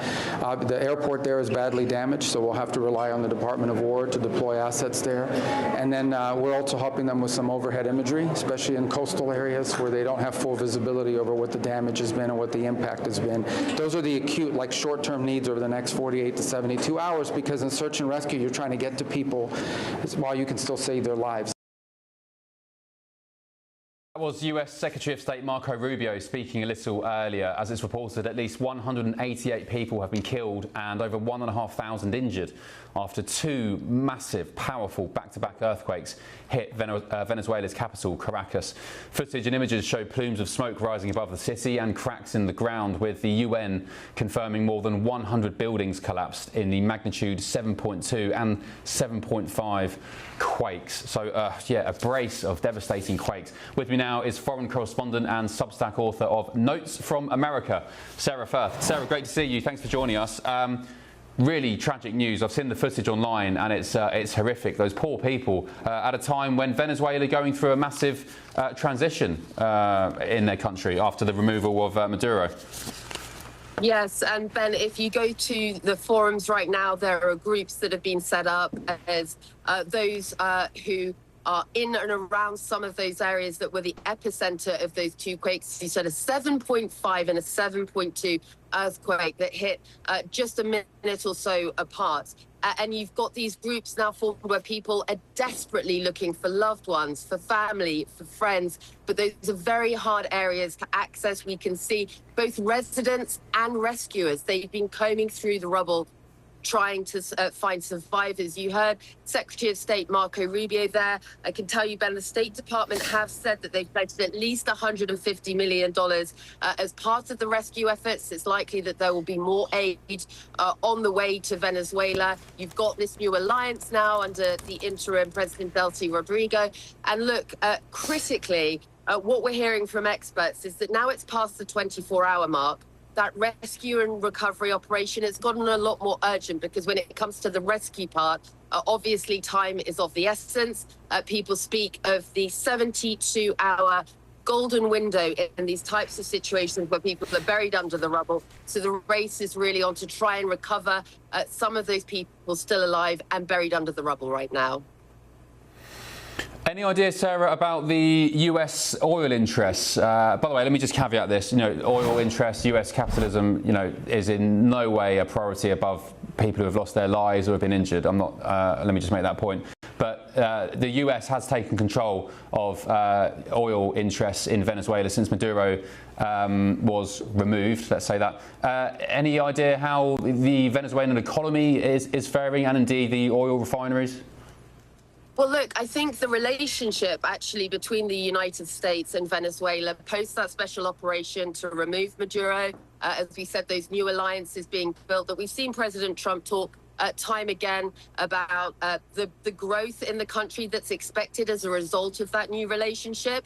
Obviously, that is going to take some time. And Ben, again, if you look at what people on the ground are saying right now as they carry out the search and rescue, I know certainly in the port city of La Guaira, you've seen the international airport in Venezuela very badly damaged, but those are some of the areas that have been very badly hit. And there are reports that the rescuers are not getting to the areas quickly enough, that the aid is not getting to the areas quickly enough. And that's where comments like the one that you played from Marco Rubio, absolutely critical for those right now who will be watching, who are going to be hoping and praying that their loved ones are still alive. I can tell you that the Venezuelan authorities, Ben, they said at least 200 people they expect are trapped under the rubble. There are at least 157 missing. As you said, though, 188 people at least so far have been killed in these two quakes. More than 1,500 injured. Ben, from here in the United States, of course, with this new relationship built with Venezuela, but regardless, with such a close relationship, with such close proximity, and with that aid relationship, thoughts really with those rescue workers and families on the ground as they try and get in that 72 window, as I said, the experts are saying is so important, try and find some of those people still under the rubble alive. But you can see the pictures there, the damage, absolutely devastating. Sarah, thank you so much. Yeah, it is devastating. It's pretty humbling, actually. My thoughts obviously go out to everybody in Venezuela. Sarah, thank you so much. Appreciate it. Greg and Mally, this is actually at times like this. You know, when you go about your day and you live in the West or in America or Britain, and you go around and you're moaning about, I don't know, missing a bus or your taxi being late, or you know, some minor inconvenience which which turns your day upside down. You just look at Venezuela, one of the poorest countries in the world anyway, under commie rule for decades. And right. they have to It used deal to be the wealthiest country in South America, and then the commies wrecked it. Yeah, well, commies going to commie, eh? But now you look at the clips online, and it's just terrible. People losing children, family members. Yeah, it's tough, and because they don't have the infrastructure built properly, like for example, in Tokyo, in Japan, they build the structures to anticipate earthquakes. Same in San Francisco. So, unfortunately, in places like Haiti and Venezuela, the construction is not built that way. So they suffer even more. It's really horrible. But good for Marco Rubio and the U.S. military. Yeah, I mean, it's incredibly sad, and with these initial estimates that death toll, unfortunately, is going to rise and rise.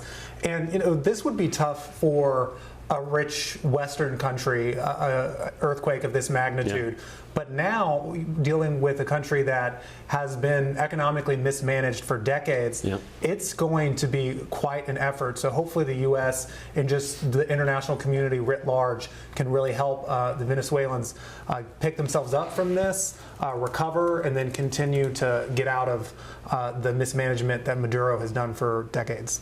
Yes, I'm just reading from Reuters as well, with reference to the oil refineries and their big sort of energy infrastructure. Preliminary assessments by workers of Venezuela's vast oil, gas and refining infrastructure so far showed limited damage from earthquakes that killed more than 180 people, knocking down buildings and triggering power blackouts. Most of the country's largest output regions, refineries, pipelines and terminals are far from the affected cities. Still, though, lack of power has cast doubt on whether oil output can be sustained at its pre-earthquake level of close to 1.2 million barrels per day, according to sources. Greg, do you think the US, in light of the sort of operation to get rid of Maduro, they have a responsibility to take care here? Yeah, I think they do. I mean, it's part of the Monroe Doctrine that we want to be in charge of this hemisphere, but there's also responsibilities that go along with that. And I think look, we did the same thing for Haiti, and we have very little economic interest in Haiti. The U.S. Army was on the ground there immediately, helping so it's something that we do because we can. Yeah, I mean, being the world superpower, the military having the capacity it does, and being the richest country in the world, I think we have an obligation to help on a humanitarian basis. And also, too, you have to think, we talk about this in the spirit of doing the right thing, but on a geopolitical sense, us coming in and helping Venezuela in their time of need, you can hope to think that decades later, young Venezuelans will remember that and remember America fondly. So there's also a strategic interest as well. Yeah, soft power. Great point. Let's get the thoughts of the boys in London, Elliot and Simon. Elliot, 7.2 on the Richter scale. I mean, one of those is bad enough, followed by a 7.5. So a double whammy, a brace of tragic quakes. Yeah, and it's really heartbreaking, isn't it? I mean, you've got a country where the people have toiled under a really cruel and capricious socialist regime for 15, 20, 25 years, I think it is. And you just started to get a little bit of light at the end of the tunnel with, of course, the removal of Maduro. Now they've been hit by this. But listen, on the question of rendering assistance, this is probably an example of where I think I would support foreign aid being used. I generally don't support foreign aid because most of the money goes towards things like, decarbonising the Bangladeshi civil service or whatever it is. But, when you genuinely have humanitarian emergencies of this scale and of this kind, I think this is where actually I would support seeing the British government offer some assistance. Yeah. Simon, have you heard anything from the government? Has Starmer said anything today? Well, I've not heard anything about that, no. I mean, I did see from the press release that Donald Trump is sending aid out there. I mean, humanitarian crises do kind of bring people together in some way. I mean, I think there should be a fund for earthquake detectors, so that, I mean, if people knew the earthquake was coming 2 hours before, the sirens could have sounded, everyone could have gone away from the buildings. That would have saved a lot of lives. So hopefully the international development groups and the UN and the USAID, or what's left of it, will help implement things like that. That would have stopped the death thing. Yeah, it is. Is there tech for that? I believe so, yeah, because in Japan they have earthquake detection devices that they pick up the tremors, or they measure what's going on with the tectonic plates nearby, or the tectonic plates that they're resting on, and then they know about the earthquake coming a couple of hours before it hits. So that technology is available, and that would have prevented all this. And well, it's great to see Rugurie's in power. She does seem to be a much better president and is working with the US rather than against them, and that means the US is more likely to help. So yeah, it's a really tragic situation, and I would say like climate change and other natural disasters and wars cause similar effects, and they're all something that we need to help stop. Yeah, interesting. Sorry, I was just trying to search that earthquake tech. Yeah, Japan, I mean, the whole country, I had the privilege of going there, was it last year now or the year before? All the years merged into one.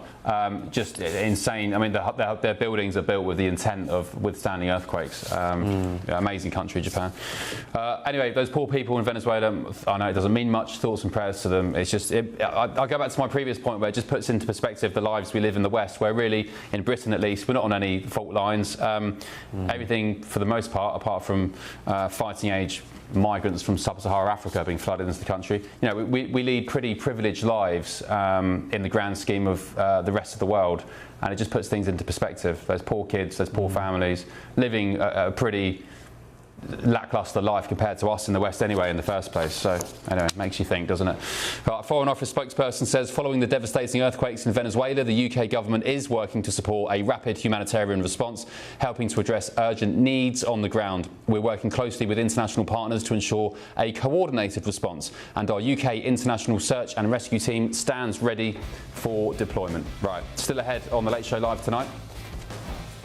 0 illegal aliens have been allowed into our country, a feat which everyone said was absolutely impossible. Oh, if only Keir Starmer was saying that at the dispatch box in the Commons. 0 illegal aliens welcomed into the UK. Well, no, it's President Trump. The Supreme Court has just handed him 2 major wins, which could see his migration approach become even tougher. But still ahead. I go into every tournament thinking we're going to win it. This is no different, but I'll tell you what, there's one difference. We are going to win this one. Come on!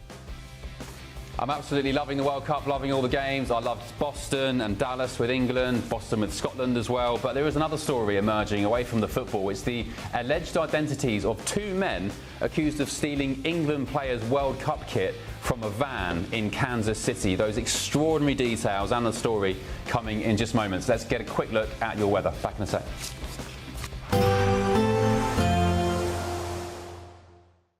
Expect warm spells with the odd rude interruption.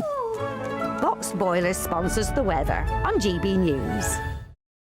Good morning, this is your GB News weather forecast from the Met Office. And now it is going to be another exceptionally hot day for many of us, particularly across central and eastern parts. We have a red extreme heat warning out across parts of London area and towards the southeast of England. Then an amber warning across the Midlands into northern England and eastern England as well. Away from this, we do actually have a few thunderstorm warnings out currently across parts of England, Wales and also Northern Ireland, though here the thunderstorm risk will drop out through the next few hours. Across Scotland, however, the risk of thundery downpours continues through much of the day, and with those thunderstorms could see some large hail, gusty winds. Otherwise, it's actually looking largely dry for many of us by the afternoon. Lots of sunshine, and in that sunshine, temperatures rising. We're looking at highs in the mid to possibly high 30s towards the south and southeast. Further west, it may be a little bit fresher than it has been recently, a bit more comfortable, a bit more cloud and a fresher breeze as well. Into the evening, and it's staying pretty unsettled across much of Scotland. Some hefty showery rain, especially around northern parts. This could be quite persistent, and there could be some rumbles of thunder mixed in with it as well. Also watch out for a few showers that could push into parts of the southeast. They could turn thundery overnight, but elsewhere a lot of dry weather. Towards the northwest, quite cloudy. Further south and east, clearer skies, but for most, well, in the southeast it is still going to be quite warm and humid. Further north and west, slightly fresher air, making it a bit more comfortable for sleeping than some recent nights. Still a few showers continuing in the southeast first thing tomorrow morning, but these should clear away. away. And then we have a bit of a northwest-southeast split. Cloudier, cooler, a bit of rain towards the northwest, further south and east looking drier with a greater chance of seeing largely sunny skies. Still pretty hot in the east as well. Not quite as hot as it has been, but nonetheless we're expecting temperatures here to get into the low 30s Celsius, further north and west, mid to high 20s. Expect warm spells with the odd rude interruption. Boxed Boilers sponsors the weather on GB News. To all of you who voted for GB News to win at the Trick Awards for the 4th year in a row. The winner is GB News. Thank you so much for voting for us. It's because of you that we're so proud to be the People's Channel, and it's because of you that we are Britain's news channel. It's voted for the people who watch us. Well, we've got the best viewers in the world, haven't we? The most loyal viewers. Thank you.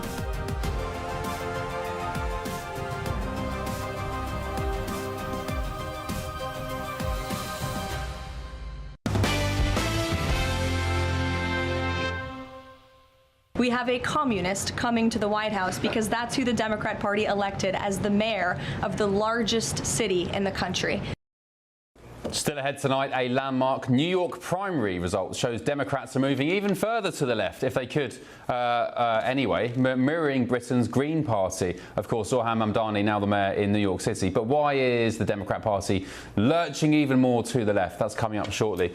First tonight, though, 2 men accused of stealing England players' boots and kits at the World Cup have been revealed to allegedly be Afghans who were given American citizenship for fighting the Taliban. The pair were arrested after almost £15,000 worth of equipment was stolen from a van transporting it to their World Cup headquarters in Kansas City. FA officials called police after noticing items were missing, and they confronted the duo, the Afghans, who eventually returned the items they'd stolen, including a cuddly lion mascot and a Lego set. I wonder which England player wanted the Lego set. Insisting, the men, they were told they could take the items, and the whole situation was just a massive, big misunderstanding. Do you believe them? Well, with me now is the journalist behind this big story, senior reporter at the Daily Mail, Nick Pisa. Nick, hello. This is extraordinary. So we heard at the start of the World Cup that the van had been raided, all the kit and the Lego set and the lion had been nicked, and now it's allegedly 2 Afghans. What more can you tell us, Nick? Yes, hello Ben, good evening to you. Yeah, so these 2 guys appeared in court yesterday in Kansas City, primarily for a bail hearing. Their lawyers asked for the bail to be reduced from $75,000 to $20,000, and as part of their argument, their lawyers revealed a little bit about these 2 men. Up until now, we knew very, very little about them, apart from the fact that they were from San Antonio area of Texas and had been arrested at the England training camp after they handed back these items that they had allegedly stolen. Now, it turns out, according to their lawyers, that both men were Afghans who were then emigrated to the United States. One emigrated 15 years ago and another one 9 years ago. This was after, quote, according to their lawyers, that they had assisted US Special Forces in fighting the Taliban in Afghanistan. Now, we don't know exactly what they did, what their role was, whether it was interpreting, whether it was actually some sort of intelligence gathering or fighting. We've not been made privy to that. Interestingly, one of the points in the written argument from the lawyers with regard to Mustafa Salik, the elder gentleman, that was actually redacted. And when I asked the lawyer what that was, why that was redacted, he told me that it was for national security and he couldn't reveal anything, which is also quite intriguing as well. Yeah, interesting. I wonder, Nick, if these 2 are tried and they're found guilty, do you think this administration would kick them back out to Afghanistan? Because I guess if they have been working with US Special Forces, they're probably destined for death if they do that. But I just wonder what President Trump would think of this case. Well, yes, you're absolutely right there, Ben. Their lawyers, both their lawyers, argued that if they were sent back to Afghanistan, where they're originally from, that they would, quote, face certain death, according to their lawyers. So, and they can actually face punishment of up to 7 years in jail. It's a bit of a tricky one, Ben, because they do now have both American citizenship, but obviously we know that as part of the Biden administration, I think it was maybe 30,000 Afghans were invited into the United States after helping with the American forces in that area, obviously, to fight against the terrorist regime there, against the Taliban. But yeah, I mean, Trump has drawn a tough line against illegal immigration. You just mentioned it there in the piece before we've spoken. I mean, yeah, it remains to be seen whether, if they are convicted, whether they will be deported. But you know, it's a bit of a difficult situation as they are both American citizens now. Yeah, it's a good debate, isn't it? I'll ask my panel about it in a second. Should they be deported? I mean, I don't know. I'll have to have a think about it. The most important question, Nick, of the night, whose Lego set was it? Was it Harry Kane's Lego set? Do you know, Ben, that's something that we've been trying to find out since this happened, and it's almost, I think it's almost 2 weeks now since this news broke. I mean, I do remember that when the team coach arrived at the Kansas City training HQ on that Saturday, as I say, almost 2 weeks or so ago now, I did see one of the England backroom staff come out of the plane cheerfully, triumphantly holding up the lion, which had been returned to them as part of these stolen items that were stolen. But yeah, you do have to wonder, a Lego set, what on earth was that all about? I understand that there was also some signed football shirts and some football boots as well. One of the England players there told me that he did have his boots stolen. It was Dean Henderson. Told me that he'd had his boots stolen, but they had been returned to him.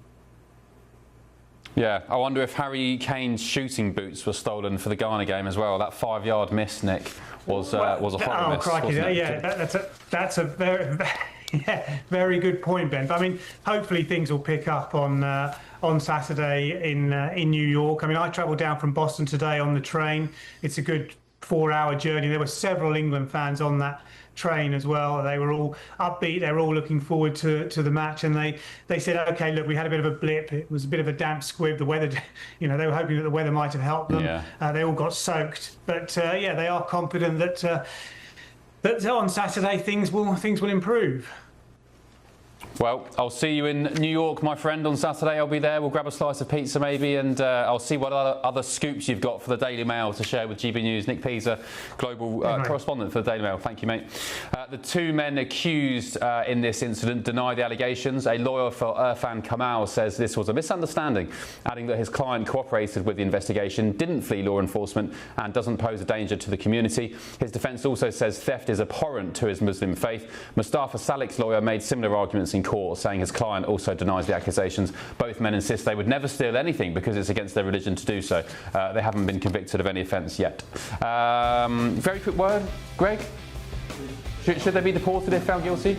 No? They're U.S. citizens. They assisted the U.S. and the British, I would imagine, in Afghanistan. And so I think there's some merit to that. Right? Yeah. I mean, I'm not saying every one of them. Okay. They might have just been transactional, trying to make some extra money. Anyone who helped us fight the Taliban, we should not be deporting them. They are U.S. citizens now. If they stole the Legos and things, they should be punished for doing that, but sending them to certain death is insane. Yeah, I think I agree. On the wrist. After thinking about it for 5 seconds, I think I agree. That was a hard one. Right, still ahead on the Late Show Live tonight. 0 illegal aliens have been allowed into our country, a feat which everyone said was absolutely impossible. I'll have all the details of the Supreme Court, which has just handed President Trump 2 major victories, and they could supercharge his immigration crackdown even further. But also still ahead. We have a communist coming to the White House because that's who the Democrat Party elected as the mayor of the largest city in the country. No, she's not talking about Jeremy Corbyn or Keir Starmer. They won't be going anywhere near the White House. Landmark New York primary results suggest Democrats are moving even further to the left in a shift that some say mirrors the rise of Britain's Green Party. One Zach Polanski. What is driving this political transformation and where does it end? This is the Late Show Live. Back in a sec.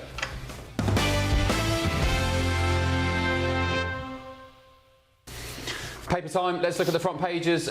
Coming to Blighty tomorrow, starting with The Guardian, which is reporting experts blame the climate crisis for Western Europe's worst ever heatwave. They add that the UK and Switzerland both recorded the hottest ever June temperatures on Thursday, claiming the hot conditions were supercharged by the climate crisis. The UK's new provisional high of 36.4 degrees Celsius, recorded in Somerset, surpassed Wednesday's June record of 36.1 in Hampshire, which had beaten the previous peak of 35.6 set in Southampton in 1976. 36.1, what's that in Fahrenheit, Greg, do you know?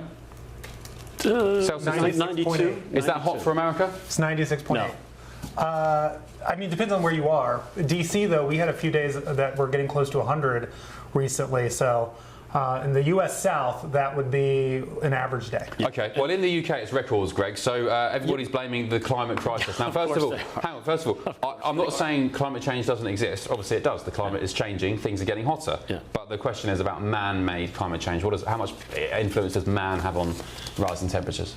Of course, it's obscene, and I think that it probably peaked in 2021. The net zero nonsense. It's fading right now, which is great news. But also, we have air conditioning in the United States. I know. So maybe that's what they should do in the UK. They've just banned it in the UK, haven't they, Elliot? What's happened with aircon? This breaking story today.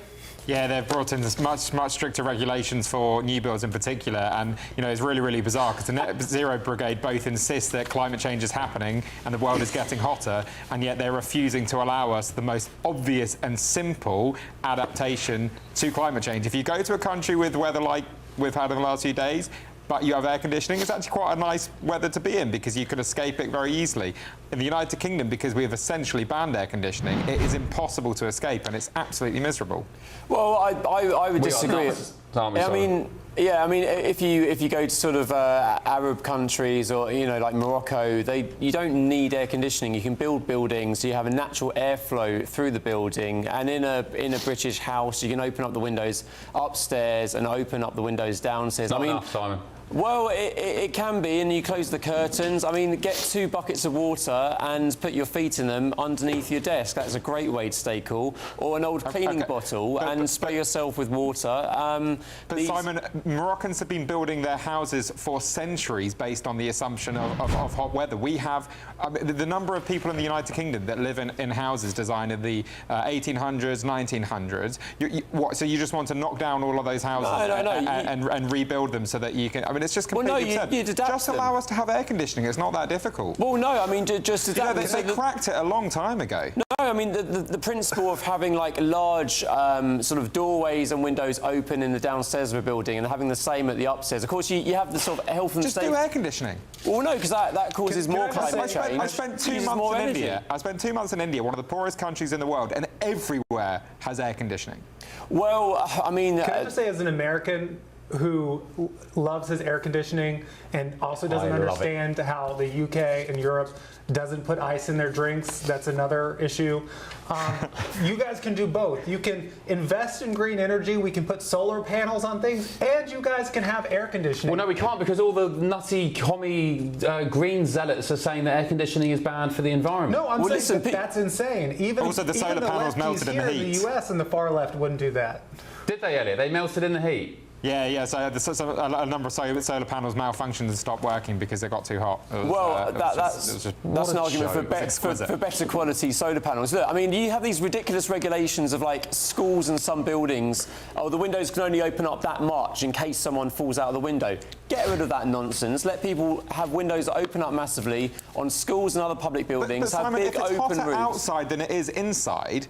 No, you want to keep the windows closed. How about we agree to this? I can have air conditioning, and if you don't want it, you don't have to have it. But at least let me have it. You're going to pump up energy prices by doing so, and also the point is the air is cooler higher up. If you have a 5-story building, okay, air is naturally cooler higher up and warmer lower down, and that creates a natural airflow through the building, and that's what happens in Arab countries. They build the buildings like that. My child's school sent them home. Well, they said the DFE guidance, the Department for Education guidance this week, is that they can stay at home if they want. So, of course, most of the kids were like, yeah, we'll stay at home. My son, I think, who's in year 1, he chose to go in until 1 p.m. and his mum had to pick him up because he said inside the classroom was sweltering. As Elliot said, far hotter inside than it was outside. It was terrible. So now, because we've banned air conditioning and schools can't have air conditioning and nobody can have air conditioning, all parents have got to take time off work. They've got to pick their kids up from school. Imagine that denting the economy. I mean, it's just insane. Why do you want us to sit here like a sweaty mess dripping from my forehead with my shirt sticking to my back? What's the interest in seeing that? Well, airflow and electric fans. I mean, a lot of schools are run by pretty stupid people. You just need big electric fans. You need to keep the windows open where appropriately and have curtains as well and have natural airflow through the building and stop these regulations. I mean, windows can only be opened up 3 inches. Get rid of that. Natural airflow, problem solved without air conditioning, which costs a huge amount of energy. And by the way, stop supermarkets having doorless fridges which guzzle energy. We need to stop the waste. All right, Mally, quickly. Ben, maybe it's as an American, I just don't understand this, but even AOC's most progressive Green New Deal dream, there was not banning air conditioning. So Yeah, exactly. I don't understand it. Well said. Interesting debate. More coming up on the Let's Show Live in the next hour, including this. 0 illegal aliens have been allowed into our country, a feat which everyone said was absolutely impossible.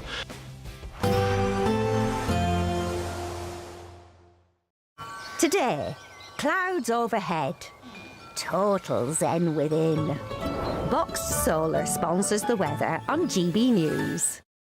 Good morning, this is your GB News weather forecast from the Met Office. And now it is going to be another exceptionally hot day for many of us, particularly across central and eastern parts. We have a red extreme heat warning out across parts of London area and towards the southeast of England. Then an amber warning across the Midlands into northern England and eastern England as well.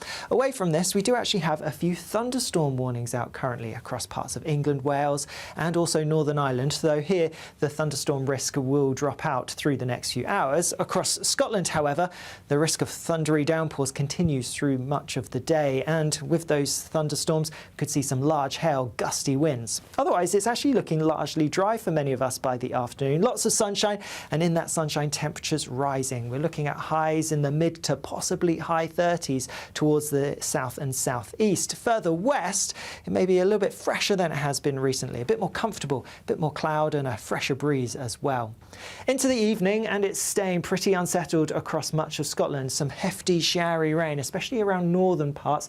This could be quite persistent, and there could be some rumbles of thunder mixed in with it as well. Also watch out for a few showers that could push into parts of the southeast. They could turn thundery overnight, but elsewhere a lot of dry weather. Towards the northwest, quite cloudy. Further south and east, clearer skies, but for most, well, in the southeast it is still going to be quite warm and humid. Further north and west, slightly fresher air, making it a bit more comfortable for sleeping than some recent nights.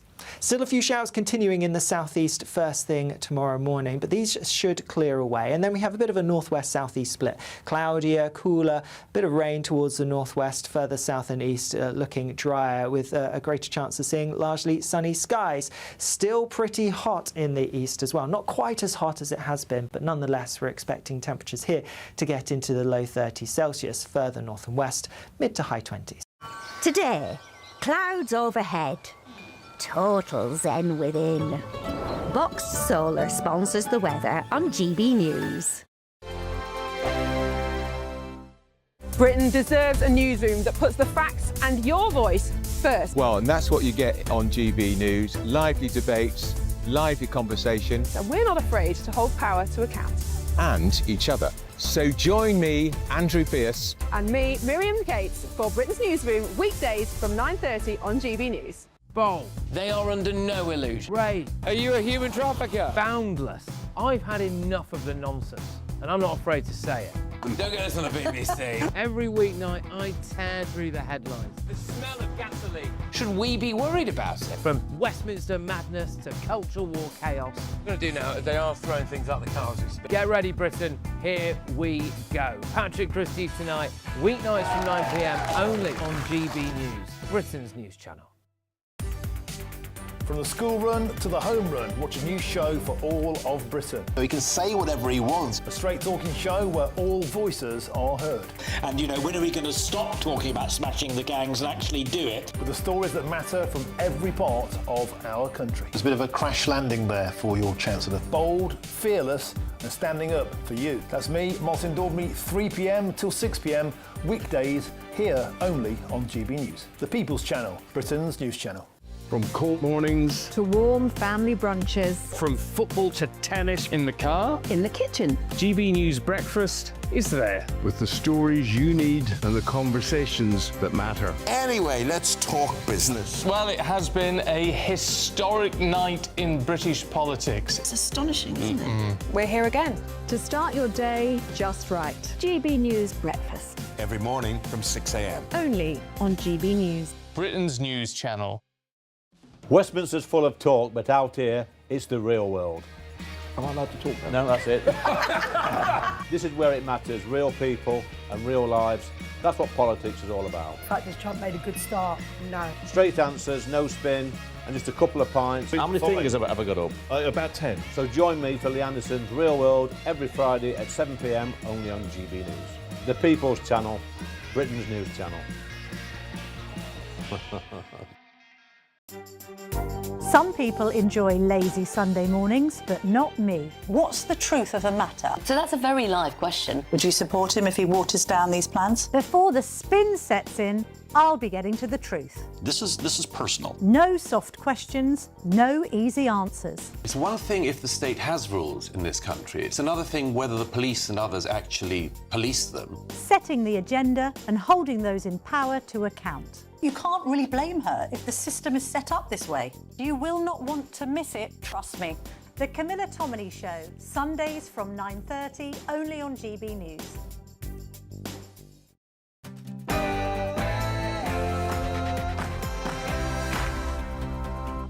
Hello, good morning. Live from Washington, this is GB News with the stories shaping Britain and America. And breaking tonight, lots more migrants coming near you soon. Thousands of asylum seekers could soon be flooding villages and towns all across Britain as the government expands its use of military bases to house illegals. Would you live next door to Cromer or next door to a migrant camp? Well, look, I mean, I'm in a constituency that's had asylum hotels as well. Would you, with your children? Look, I do understand, but look, we've got to put people somewhere. I would. Just think of the diversity. It'd be great. Elsewhere, royal tax bombshell. King Charles has just become the first monarch to publish his tax affairs, as it's also revealed, controversially, he's ditching Buckingham Palace. None of us can change the past, but we can commit with all our hearts to learning its lessons and to finding creative ways to right inequalities that endure. Thousands feared dead. Officials warn the death toll from Venezuela's devastating earthquakes could rise dramatically in the coming days. And Trump unleashed. The Supreme Court hands President Trump two major victories, unlocking key parts of his hardline immigration agenda. 0 illegal aliens have been allowed into our country, a feat which everyone said was absolutely impossible. And the left takes over. Landmark New York primary results show Democrats are moving even further to the left, mirroring Britain's Green Party. But why? We have a communist coming to the White House because that's who the Democrat Party elected as the mayor of the largest city in the country. And America's golden couple speak out. After months of divorce rumours, Barack and Michelle Obama finally break their silence in a major tell-all interview. I'm Ben Leo and this is The Late Show Live.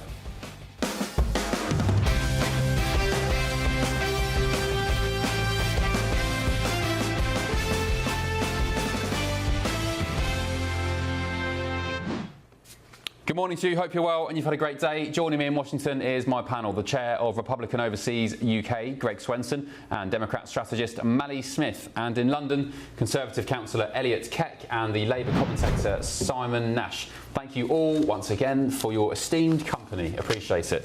Right, a GB News alert this hour. President Trump has scored a major victory on immigration after the US Supreme Court ruled his administration can end temporary protected status for more than 350,000 Haitians and around 6,000 Syrians living in America. In a 6-3 decision, the court said the government has the authority to terminate the program, which allows people from countries affected by war or natural disasters to live and work legally in the United States.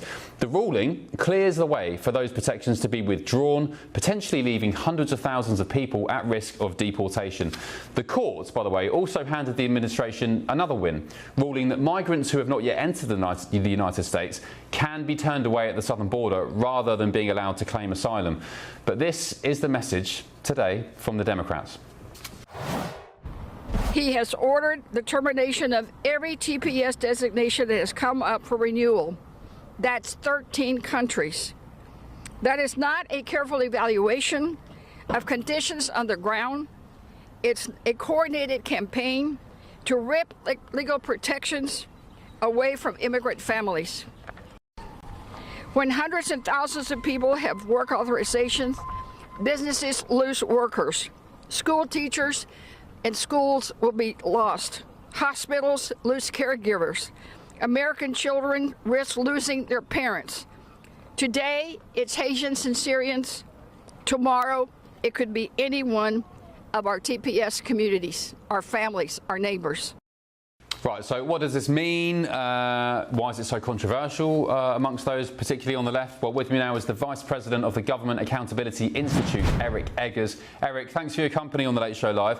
Why is this so controversial? As a Brit, and maybe I'm missing something, it's a country just deciding who comes in and protecting their borders. But maybe you can enlighten me, Eric? Well, if you're asking me to tell you what Democrats think, I'm sorry, it's not quite late enough for that just yet for me, Ben. I would say that, like, what the Supreme Court did today is define the word temporary as the opposite of permanent.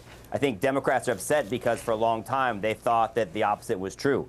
They thought that temporary meant that you can come here and stay as long as you'd like. That's certainly been what they've been able to do under Barack Obama and under Joe Biden. And yeah, imagine a world where you can't actually enter the country and claim asylum. That's the other ruling on this, is like, look, if you have yet to enter the country, then you don't yet get to claim that you've entered it. So I think it's a win for common sense, but I will tell you, Democrats may be upset today, but I think conservatives actually are looking at these rulings with a bit of caution and concern, because the thought is that the Supreme Court is giving Trump wins on these two issues as a way to kind of cushion the blow by not giving him the win that he ultimately is looking for, and that's the ruling on birthright citizenship that's to come in a couple weeks.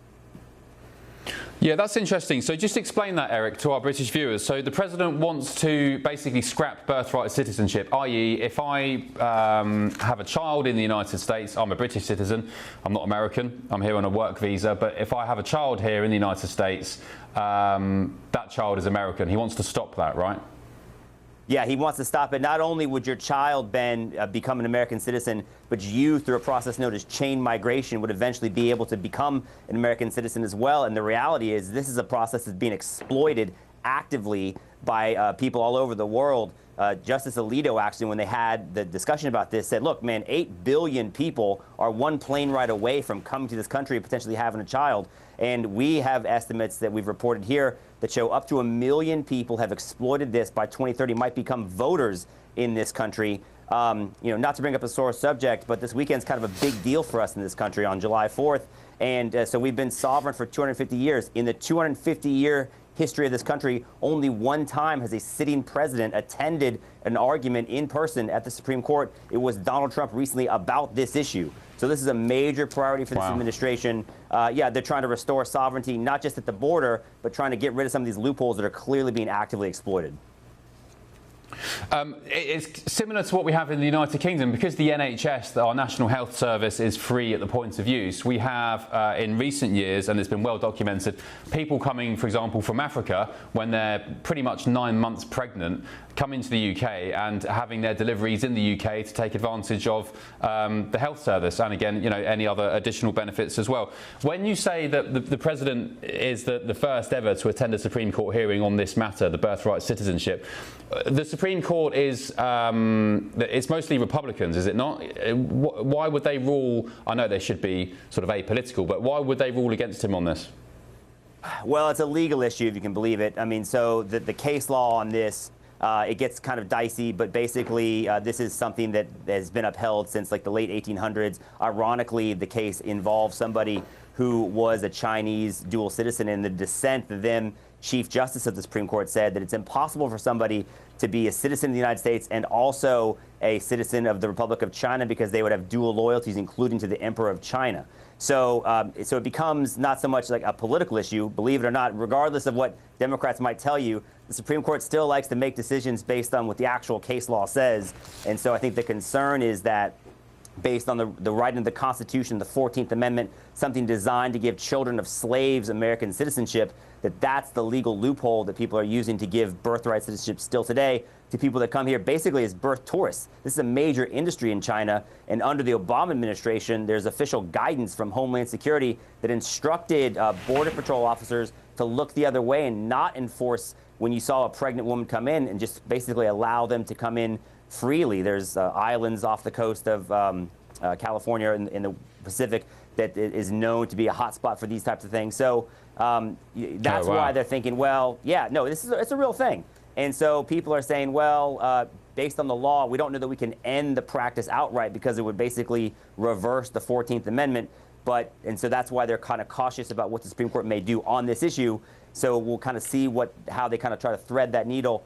But that's the concern. These are wins for Trump and his immigration policy today, but this is not the top priority of the Trump administration. And so I promise you, they're celebrating today, but they're keeping the major champagne on ice. All right, interesting. Eric, thank you so much. When is that Supreme Court result on the birthright? When are we going to expect to hear some more news? Any ideas? So we don't know officially. The rulings came out today. I think they come out generally on Thursday. So check back, but it could be next week, could be in a couple weeks. But it is expected to come out either late June or early July. All right, we'll get the popcorn out. Eric Eggers, thank you so much, Vice President of the Government Accountability Institute. Thank you, appreciate it. It's an interesting old debate, Greg and Mally. Do you think the administration is seeking the right thing here by axing birthright citizenship? I mean, they have to go through process here, and I think the judges are known for trying not to legislate from the bench. So if you want to change the law, you have to go to the Congress or you have to have a constitutional amendment. But I think the overcorrection is really necessary because the Chinese Communist Party is funding Chinese expectant mothers to come over here just to get citizenship for their children. And believe it or not, these CCP funded birthright citizenships will result in Communist Party voting in U.S. elections. They're probably spies as well, aren't they? Of course, it's the next generation of spies. So, yeah. What about morally, though? It's something that has to be fixed. What about morally? If you're born in this country, should you be American morally? No. No. Mally, what do you think? I absolutely believe in birthright citizenship, and the question of whether the Trump administration will win that case is a two-word answer. Hell no. No, they're not going to win it. It's firmly established in the 14th Amendment. It's been established through decades of court precedent, hundreds of years of court precedent. So he will lose that probably 7-2, 8-1, maybe 9-0. If they want to change birthright citizenship, they're going to need not only to pass legislation, they're going to need a constitutional amendment, which hasn't happened in an incredibly long time. It's hard to do. But to me, yeah, there's an issue with birthright. There's an issue with birth tourism. But I think tackling Chinese spies, we can do that at a much more narrow level. We can use a scalpel. And just lastly, I haven't heard what's the new rationale of who is a citizen and who is not. If we're going to remove birthright citizenship, how are we determining who are U.S. citizens after? Maybe y'all have a great answer, but I think we need that if we are going to remove what has been the precedent for hundreds of years. Well, I guess you are the nationality of your parents, no? I mean, so legally you think they'll lose, fine. Morally, you also disagree. You think it should stay? Yeah, so on that basis, if you go to Japan and you take your American wife with you, whatever, and you have a child there, and you're there for a week, are you happy with your child being Japanese? Well, I'm also not happy because I'm gay and I'm suddenly married. I know that, but if you were straight, my question is, I'm having a child in Japan. Walk me through that scenario again. Okay, so you take your American missus to Japan. You're there for a week. She gives birth early, and the child is. Are you happy with the child being Japanese?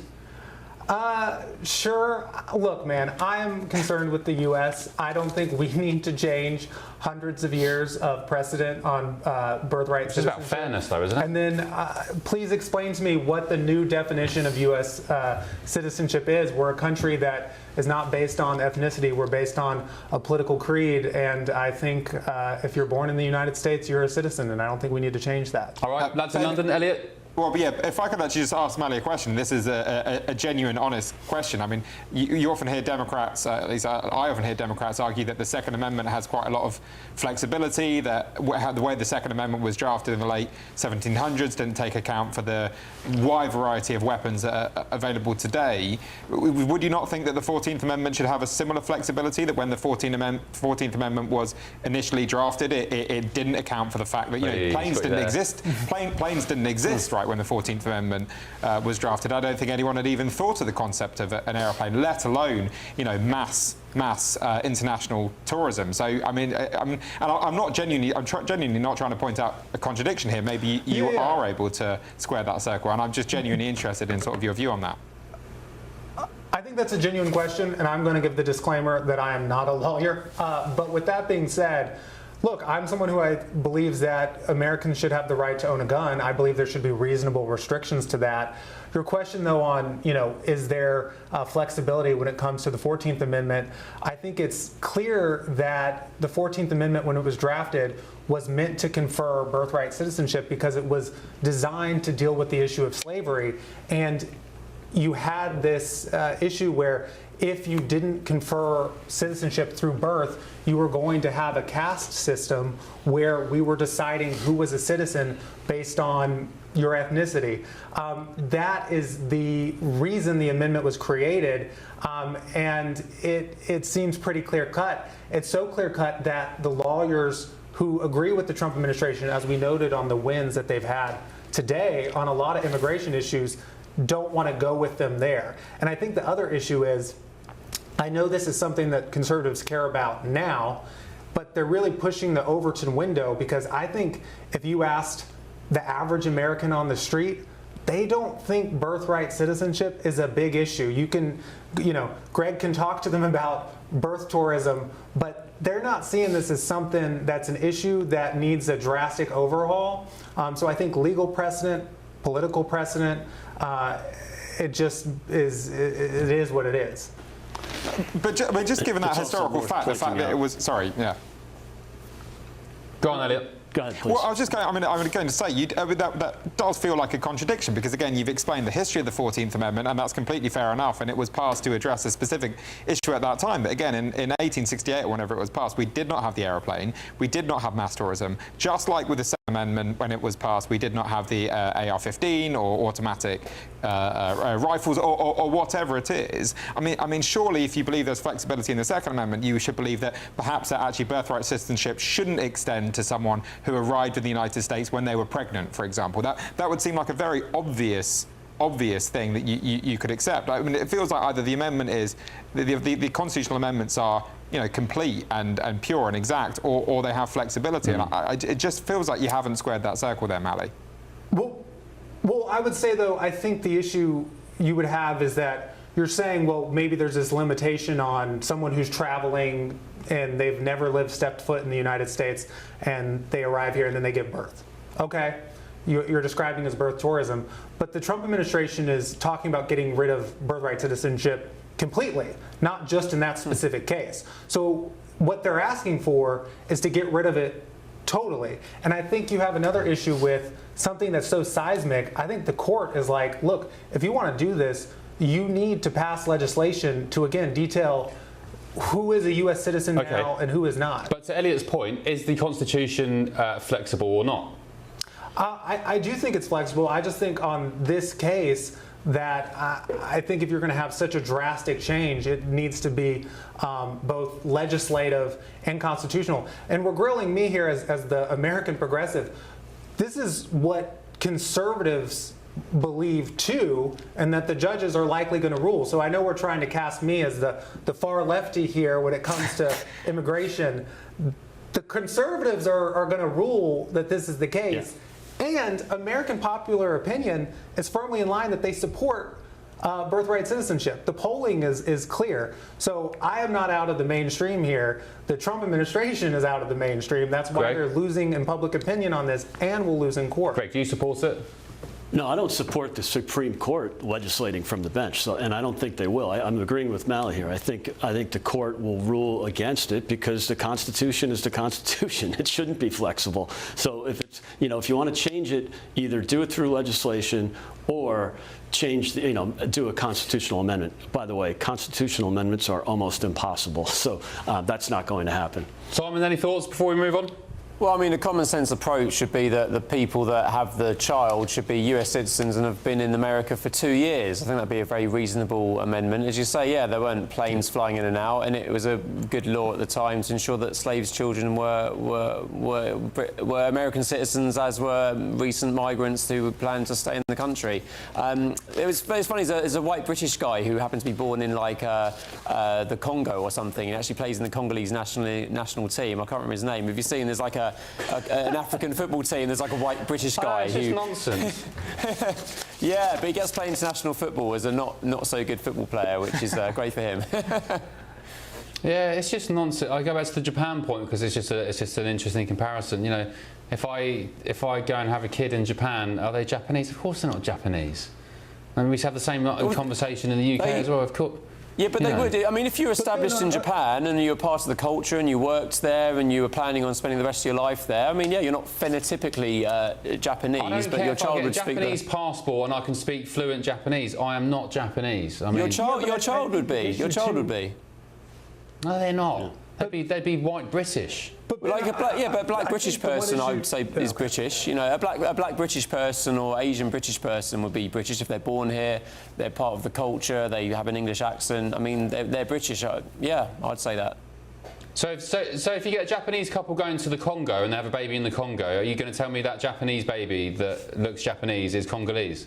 Oh, yeah, if it's been there and it speaks the local language and has the local accent and embraces the local culture, yeah, phenotypically they're not, but they are. Yeah, I don't think it's based on genetics. Your nation. It reminds me of the trans debate. It's kind of like, well, if it says it on paper, then this bloke must be a woman. If it says it on a piece of paper. But Ben, I think the one thing though that's tough for that argument when it comes to America is we're not an ethno-nation state. We're not people who are French. The only people who would be American citizens, if we use that definition, would be Native Americans, which, given the U.S. government's actions, barely exist anymore. So you're saying you've got no history and culture, Mally? Is that what you're saying? So my point is that I don't think it fits as easily in the U.S. context because, again, we're a nation of many ethnicities. My background is Irish. I have family that is of different ethnicities. It doesn't. Yeah, I kind of agree that actually America is actually a great. It's got to be tweaked. I mean, you know, obviously exploiting the loophole is really dangerous, especially again with the Communist Party of China.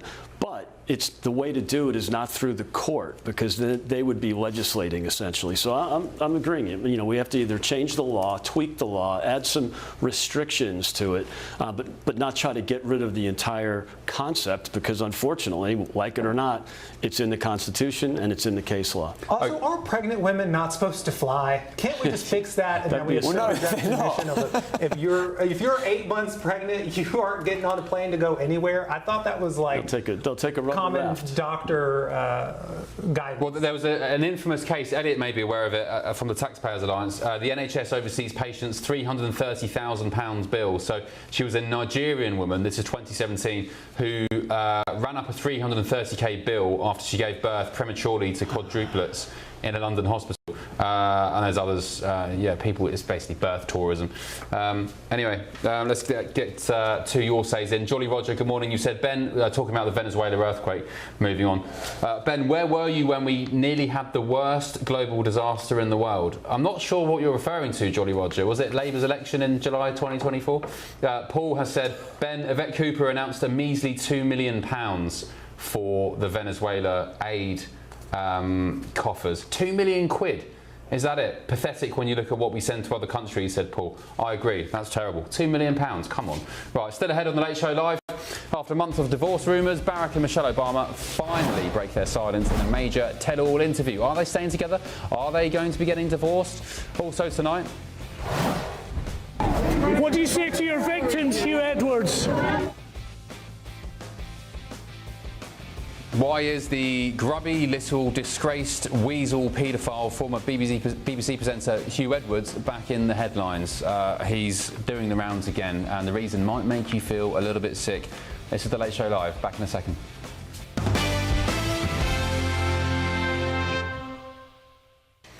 Now, let's talk about the recent New York primaries, because they might have a bigger impact on Britain than you think, because whilst New York Mayor Zoran Mamdani wasn't on the ballot on Tuesday, he may have been the biggest winner of the night, because all three of the candidates he endorsed in New York City won their respective races, showing that his political influence is extending far beyond his own campaign and is propelling his allies to victory. This was President Trump's assessment. Well, they're going radical left. They're going really, you talk about the Democrat socialists. It's really communist. These people. I watched that woman last night. That's not a socialist. I know socialists. That woman is a communist. But he picked three. They won. They beat a guy named Dan Goldman, who's, you know, a loser. He was one of my prosecutors, one of my many prosecutors that they used on me. Dan Goldman, not a good prosecutor, fortunately, but he's now looking for a job. I was very surprised to see, you know, because he's a pretty liberal guy. When they go more liberal than Dan Goldman, they're really into Never Never Land. I don't think President Trump likes that guy, Dan Goldman. Loser. The New York races were about affordability, but they were also flashpoints for some of the party's biggest internal debates. Immigration enforcement, Israel and Gaza, and ongoing frustration with the political establishment all played a role. But as the results underscore Mamdani's growing ability to shape the direction of politics in the nation's largest city, are we seeing the exact same rise in Britain through the Green Party? Well, with me now is policy analyst at the Manhattan Institute, Josh Apple. Josh, good to see you. Are we seeing a mirror reaction in the United Kingdom with the Green Party? The left are getting lefter. They're lurching to the left by some distance. What's going on? What's your take, Josh? Yeah, so it seems like there is a breakup happening right now between the Democratic Party and an increasingly popular group of people that call themselves the Democratic Socialists of America.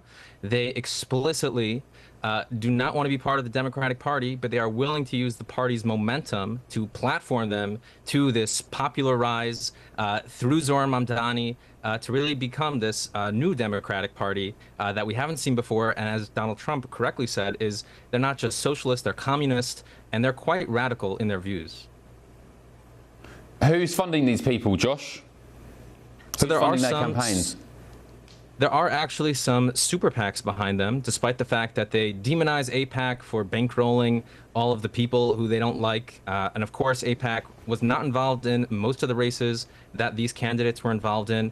But they have a lot of their own billionaire donors, unions, public sector unions, anti-AIPAC unions, and super PACs behind them who are bankrolling them in the billions to propel them forward and provide these campaign ads that are extremely popular and viral, and they have these organizing efforts where they protest, and there are a lot of paid protesters in New York City running around the streets, creating this fervor and enthusiasm behind something that really has actually very low voter turnout.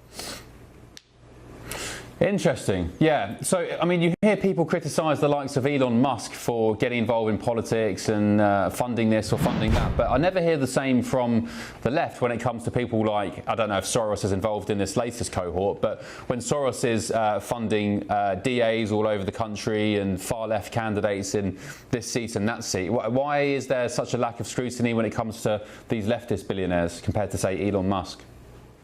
Well, because those leftist billionaires comport with the views that these candidates obviously enjoy and try to profess to the public.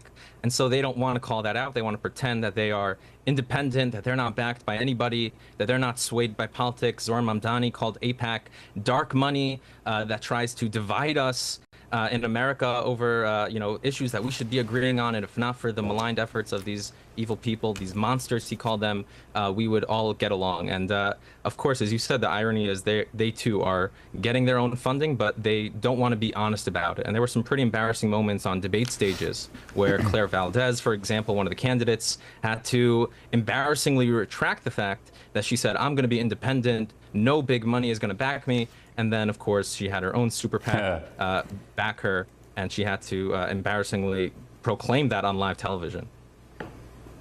Yeah, embarrassment. Just finally, Josh, what is this rise of communism and Marxism? Is there a rise, or are we just seeing more of it? Has it always been there in the shadows? I mean, it does feel like the commies are on the march.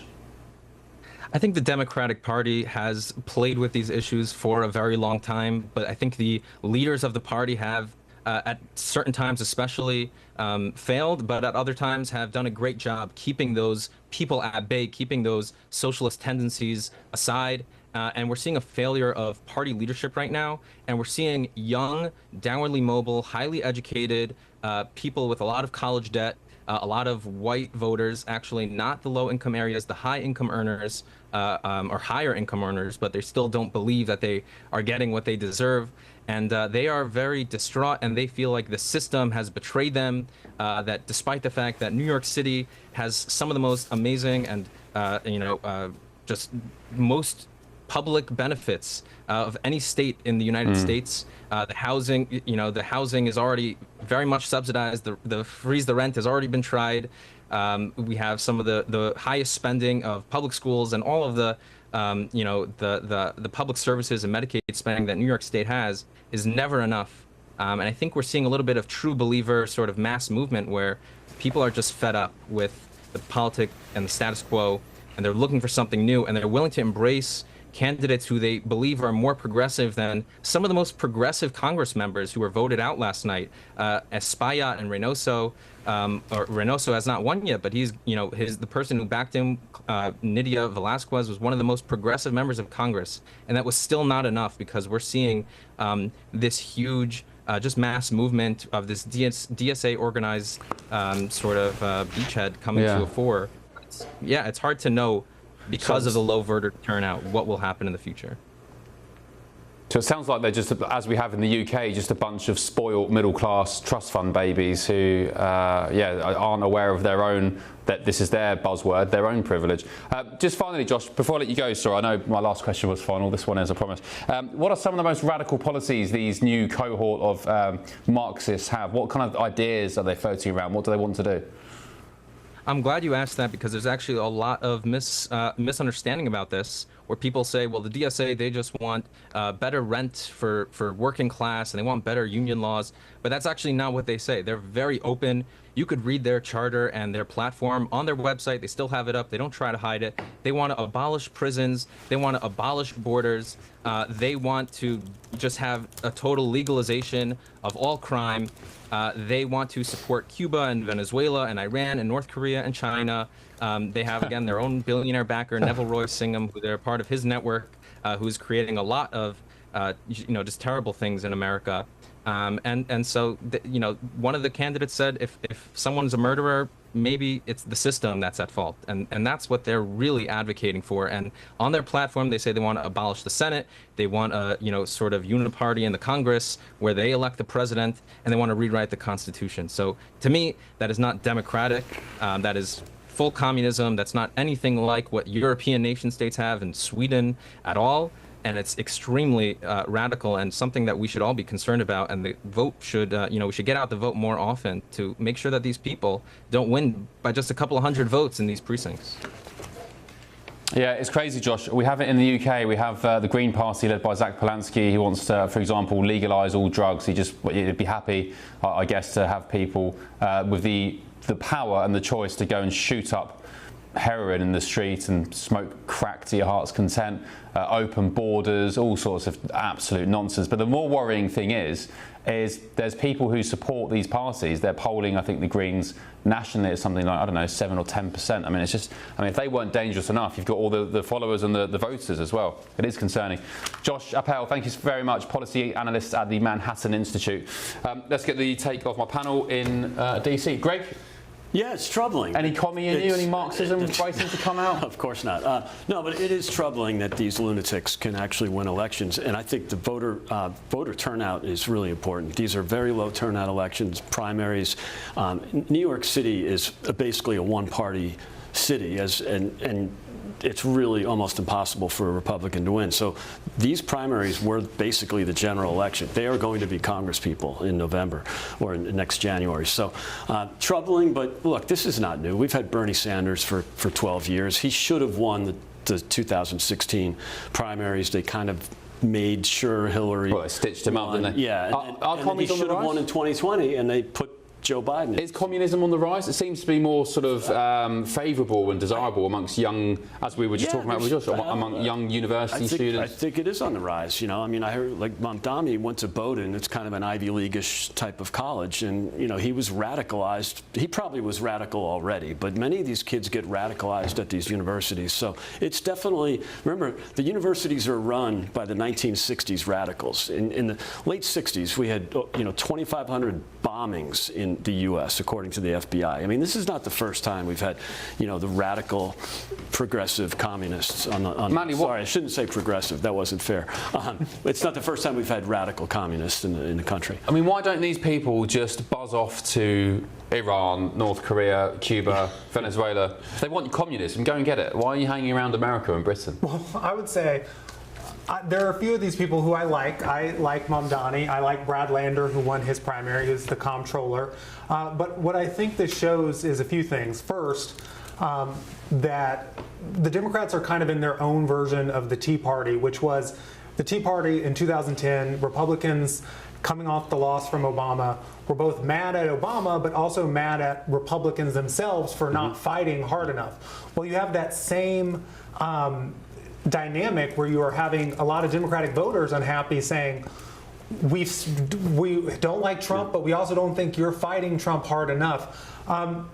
But we're talking about voter turnout. I do think it's important to realize that, and I know conservatives want to say these people represent the entire Democratic Party and this is where we're going. I don't think they do. It is important to note that the average vote for these people getting elected was 33,000 to 55,000. That's about how many votes they got to win. When Roy Cooper, my governor of North Carolina, won the Senate race, an old Southern guy who is a moderate, pragmatic Democrat, he received almost 1 million votes in the Democratic primary. Sherrod Brown, who is certainly progressive, but I wouldn't say, he would say he's a Democratic socialist, won 400,000 votes. Josh Turek in Iowa won around 300,000 votes. Which was a low turnout.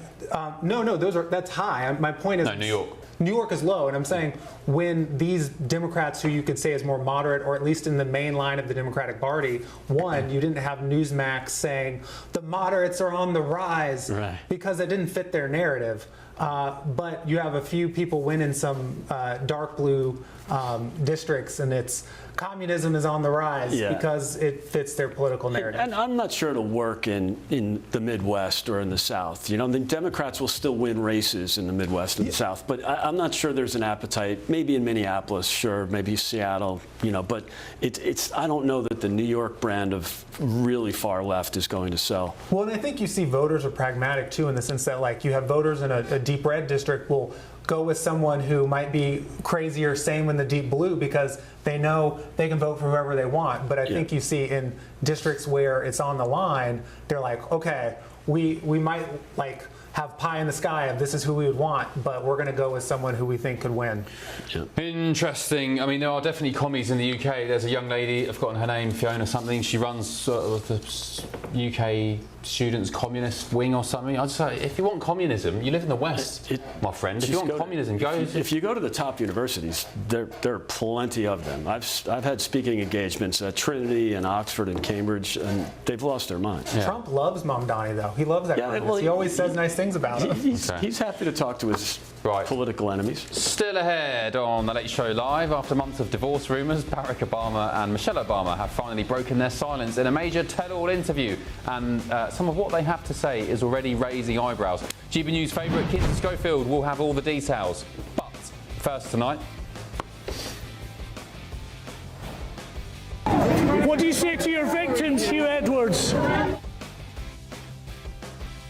Oh, he's a grubby little man, isn't he? Why is former BBC News presenter Hugh Edwards back in the headlines tonight? All the latest revelations surrounding the disgraced broadcaster are causing fresh outrage. All the details coming in a sec.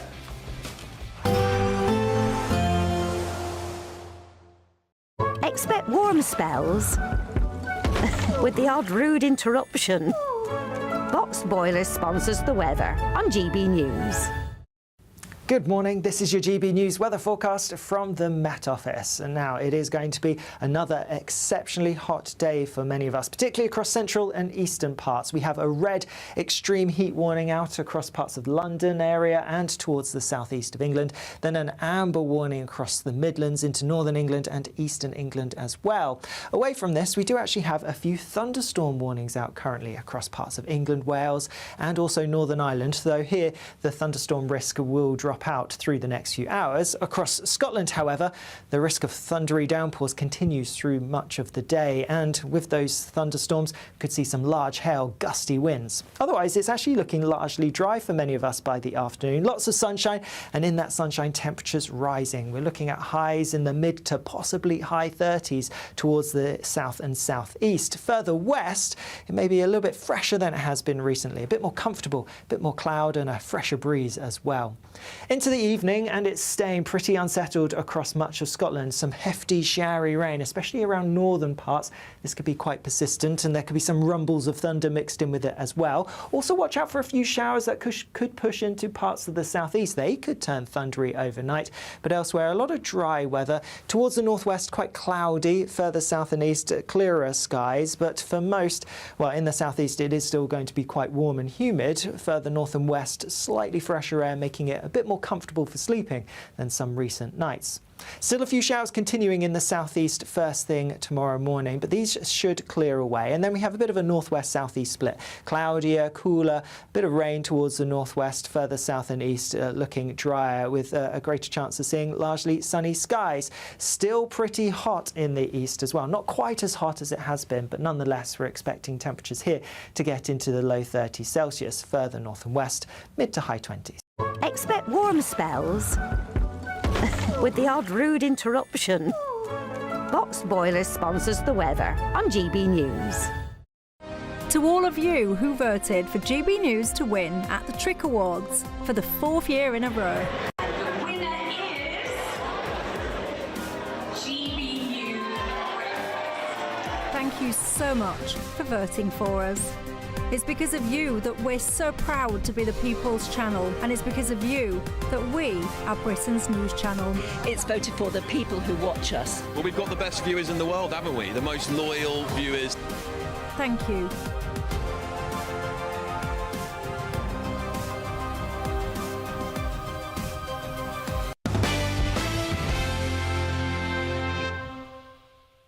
Right, it's the moment you've all been waiting for. I'm sure you've been scratching your heads about this for months on end. Michelle and Barack Obama have dismissed months of speculation that their marriage is on the rocks.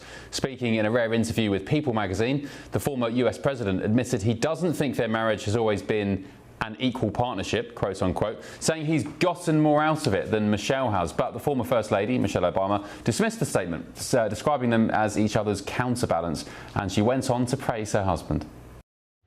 Hope and the joy that people felt during that election and during our administration had as much to do with the character of this leader. I think we need to be reminded of that. And I think all of us, as we vote and we think about, how we want to engage in this democracy, that it isn't just an us or them. It's not about color or religion. It's about the core of the people who live in that house, because it's a powerful position. And I am so proud of how my husband showed up in that role, how he shows up every day. With me now is journalist and podcast host Kinsey Schofield. Kinsey, great to see you. Thanks for joining us on The Late Show Live. For me, this seems interesting in the fact that they've dismissed it. I actually don't care if they divorce or not. It doesn't bother me. But the fact they felt they needed to go to People magazine and tell the nation, address these rumours. Do you find that interesting, or is it just me? I mean, People magazine, famous for their puff pieces, ironically, one of Harry and Meghan's favorite outlets. You don't suddenly lean into highs and lows language in a major magazine profile unless you're actively trying to reframe the story around the relationship. And Michelle Obama has spent the past 2 years sending mixed signals, from podcast comments about distance and hardship to skipping high-profile appearances. One People magazine cover doesn't erase that pattern. And the former president calling it a mixed bag and saying he's benefited more than she has is not the kind of line you typically see in a couple trying to project stability. What we're seeing, in my opinion, here is a reputation management exercise. It's controlled messaging aimed at shutting down a very public and very persistent narrative problem. If this is meant to quiet divorce rumors, it raises a different question. Why has the speculation been so consistent in the first place? Yeah, OK. I'm glad to know I'm not alone in that thinking then. It just seemed a bit bizarre you'd go to, as you said, Meghan's favourite magazine, People magazine, a big tabloid. Why would they be protecting their reputation, Kinsey? Anything to do with the estimated net worth of around, $100 million? I mean, I think that's probably a very good debate. I mean, I will tell you, and you know this because you're in the media, I have to cover these divorce rumors every few weeks based on something Michelle has said on a podcast or based on an event that she doesn't attend. I'm having to address them pretty regularly as a journalist. And my biggest takeaway from this piece was that Barack admits politics continues to compete with his marriage, even after leaving the White House. Public service is still demanding time that Michelle would clearly rather spend together. I do think that there's a disconnect between the curated public image of the Obamas as the golden couple and the more candid admissions we've heard over the last couple of years. If you listen to her podcast, it's not the same woman you just saw in that People magazine interview. This feels like an attempt to overwrite months of commentary with a single glossy interview, but public perception rarely resets that neatly. The bottom line is, when a relationship requires this level of public clarification, it suggests that the narrative has already slipped out of your control. Yeah, it also seemed a bit like a hostage video. It didn't seem very, I don't know, loving or affectionate, you know, between a husband and wife. But as I said, it doesn't bother me whether they divorce. I'm a Brit, I guess that's why. But Americans, Kinsey, why is it so important to Americans? Or is it not? You tell me. I think Barack and Michelle continue to have a brand that they need to sell. There was a lot of criticism surrounding the library and the opening of the library and what it took to get the library up and running. So I think that, you know, Michelle wants you to listen to her podcast. They still have a production company. They've worked with Netflix in the past. They create content. And I think that ultimately they need to look united so that they can continue to sell that brand. Michelle consistently has books coming out. I mean, if they separate, it jeopardizes a relationship with multiple huge companies like Netflix. And think Desi and Lucy separating, how monumental that was in Hollywood. And I think that they just want to remind people that they're a unit and everything's okay, despite the pattern that we've seen. Do Americans care, though? Do everyday Americans care? I don't think so. No. Okay, interesting. Yeah, Mali here, who's going to wade in just a second, he was just saying, he suddenly said he was in favour of more than 2 terms. I actually think he'd probably win another election if he ran Barack Obama. But yeah, interesting. It seemed very contrived, that video. To me, it just seemed like, you know, why would you be bothered about these rumours? Just crack on with what you're doing. Don't listen to what people are saying. But yeah, great analysis, Kinsey. Thank you so much. Appreciate it. We'll catch up soon on the Late Show Live. Kinsey Schofield. Right, Mali? I got to say a few things. So first, I don't think it's fair to say they're having these interviews to address the rumors about a divorce. They're having these interviews because Obama's library just opened and we had a huge speech to it, and he's doing a media tour for that. So when he's doing the media tour for that, of course, People magazine is going to be like, we want to talk about these rumors because these rumors are in the news. So they're not going to address the divorce rumors. That's not why they did the People interview. Second, we're glossing over the fact that Michelle Obama gave a huge speech at the opening of the library talking about how great Obama's presidency was, and noted to Hillary Clinton's laughter, he actually won a Nobel Peace Prize. Third, there's no there's no actual evidence that they actually want a divorce. There's never been anything other than these rumors coming out of nowhere. They've said some weird things, you know, Michelle. The thing they're talking about with Michelle saying, this is my time and I've sacrificed a lot, that isn't new. She said that years ago, which has to be the honest truth of anyone who is the partner. The president, the busiest man in the world. Yeah, you're in the most powerful job. Yeah. I know I said a lot there, and I know you wanted to say some stuff. Well, I mean, first of all, who cares? I mean, I just surely don't. Yeah, that's my point. I mean, there's so much going. Look at the Venezuela earthquake. Who cares if Michelle and Barack Obama? I don't care about Michelle and Barack. But the one thing I can say is I've always viewed him as a family man. Like, that's the one thing I liked about him.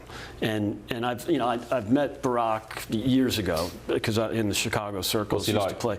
Super good guy, like really nice guy. Had a drink with him, played basketball at the same gym. But he was actually good. I had to play in his games. But he's a good guy. Now, I thought he was terribly damaging as president, and also as the back office of the Joe Biden White House.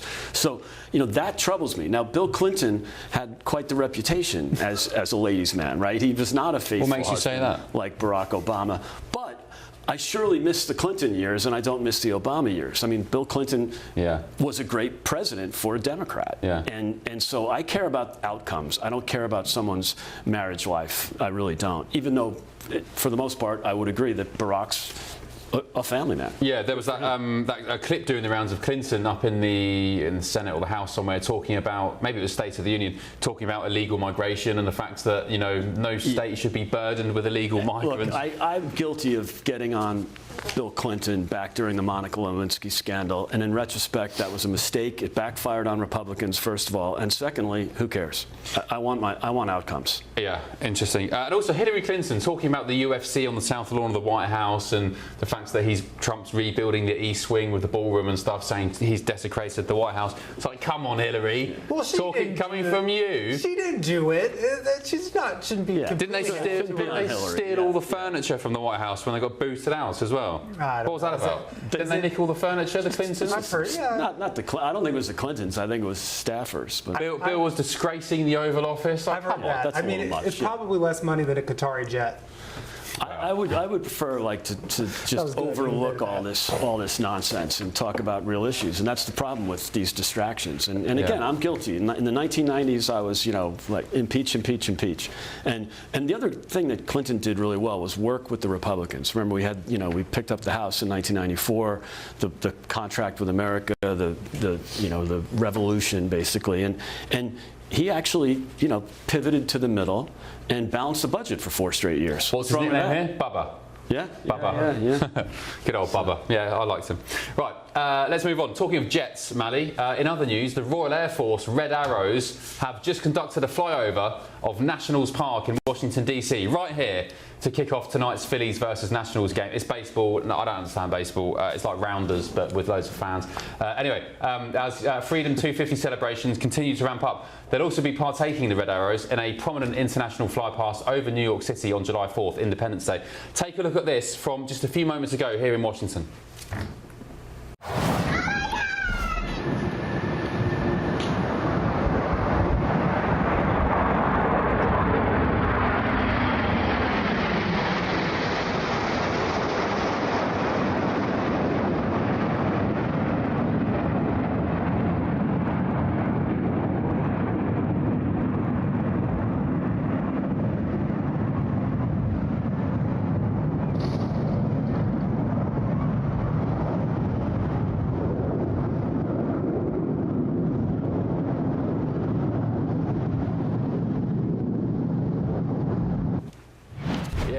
Look at that, the RAF in town in Washington, D.C. Also, yesterday in D.C., because they're practicing for these 250th birthday events on July the 4th, my producer, Will, saw a B-2 bomber flying low over D.C. Did you see it yesterday? I saw that, yeah. Did you see it on the clip or live, in real life? Oh, I did not see it real life. But it's so gracious how gracious of losers you guys are. Doing the flyover for our 250th birthday, I really appreciate it.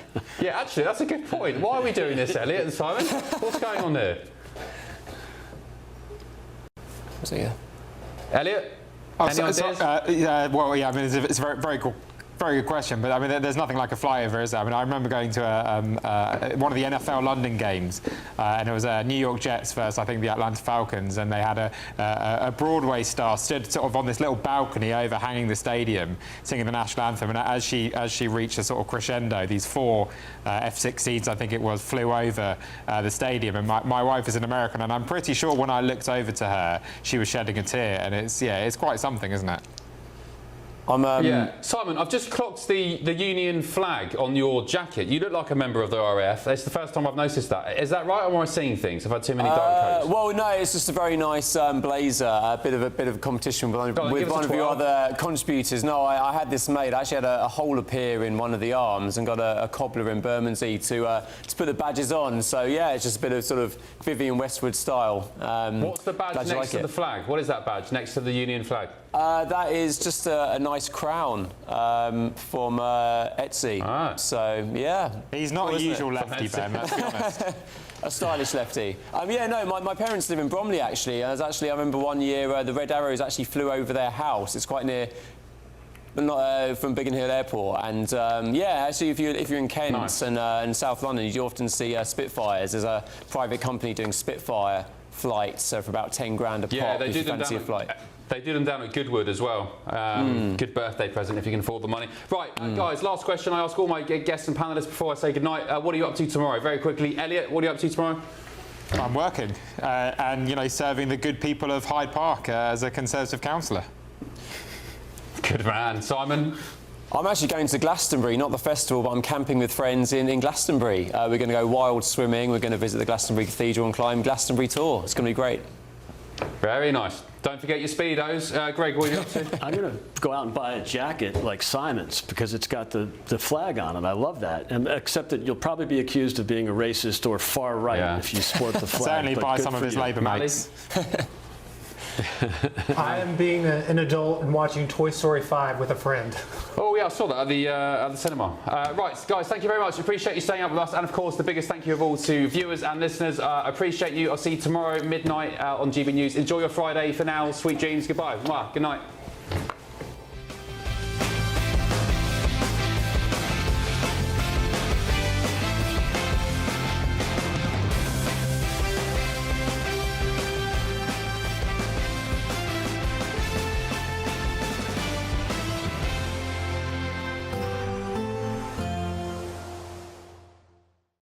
Today, clouds overhead, total zen within. Boxed Solar sponsors the weather on GB News. Good morning, this is your GB News